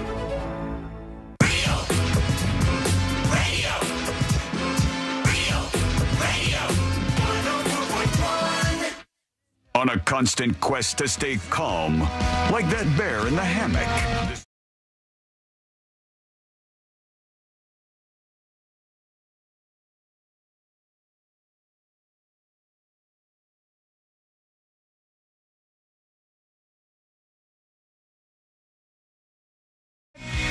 And today I learned to wrap everything up for a Wednesday. It was nice to see our friend Fritz today for the final Fritz on the Street. Now, here's what we know, just to put it out there for the future of Fritz. He has accepted a new job. His iHeartRadio has, in all of their wisdom, made a decision to part ways with Fritz. I'm not saying it's on bad terms or anything, but I'm just saying I hate it. And because he's a valuable asset to anybody out there, has had a bunch of different offers for gigs and picked up a job. And as of now, he's going to start working his first month at that job, as best I know. And he is going to learn the new gig, and then we'll see what happens from there. And it's a big ask for an employer to let somebody go for half of a show per week. But I'd love to have Fritz on, and I know you guys love him too. Oh, yeah. We love Fritz, so we would like to see that happen more. But that may be the last Fritz on the Street. As far as we know, we'll just have to see what happens next. Right now, let's do the final dispatches. These are the final dispatches, but Sean will probably only play True. Never been truer than today. Let's just get the last one done so we can work in everything else here. Let's go to... Here is Old Man River. Good afternoon. Hey, just want to say, Fritz, you've been a great asset to the show and very entertaining to listen to the past few years. And with that said, Sean, maybe it wouldn't be a bad idea to give Fritz on the Street Magnets, all 3 contestants today, and also to myself for suggesting it. Just a thought. This guy. All right. Well, no, right on top of that, Rose. Take a mile, my guy. I'm sorry, that's probably not going to work. Owen was our winner today, and he can email me tips@thenewsjunkie.com. The stories that didn't make the cut. Bill Belichick, in a new interview, has promised to keep his 24-year-old girlfriend off to the side, is his latest quote. He says, it's a personal relationship. She doesn't have anything to do with UNC football. The relationship is really off to the side. I don't know if that's the words I would use for that, Belichick. But there were reports she wasn't even actually banned from the football area. I saw afterwards they were like, nope, we didn't even say that. It seems like kind of a vibe kill, though. If she's there. Florida Panthers vice chairman Doug Sifu, he's the vice chairman for the Florida Panthers, has been suspended by the NHL. He was fighting with a Canadian online and called him a 51st state anti-Semite loser. And the NHL has suspended him as a result of this. They get into literal fistfights on the ice. And then they have words online, and he's suspended. Yeah. All right, we got to get out of here. That's going to have to do it for today, folks. Let's do Today I Learned. The following information may make you feel smarter, but will not actually increase your IQ. So don't get cocky. Now it's time for what we call Today I Learned. It is Today I Learned for a Wednesday, May 14th, 2025. Today I learned this massive company right here. That is Disney. Disney is correct. Oh, boy. This can't be true, can it? Disney once tried to open a park that would allow guests to, quote, feel what it was like to be a slave. It was a disaster. Yeah. There's a Back 0% to the drawing chance. board, Disney. It says Bob Weiss was the vice president of Disney in 1993, and they said, we're going to show you what America's like. We're going to have a view that's not a Pollyanna view of America, and we're going to show you what it's like to be a slave or escape through the Underground Railroad. Never happened. Big surprise. Today, learn this band right here. Think of childhood friends. Styx is correct. The band Styx has their own brand of coffee. They have a lot of merch out there with Styx all over it, STYX. But coffee is one of the things that's done them well over the years. The American rock band formed in Chicago, Illinois in 1972. Yeah. They're known for blending melodic hard rock guitar with acoustic guitar, synthesizers, and acoustic piano. What's an acoustic piano? The grand. Thank you so much for hanging out with us. We do appreciate it. I guess one that's not electric, right? Yeah. We'll see you next time.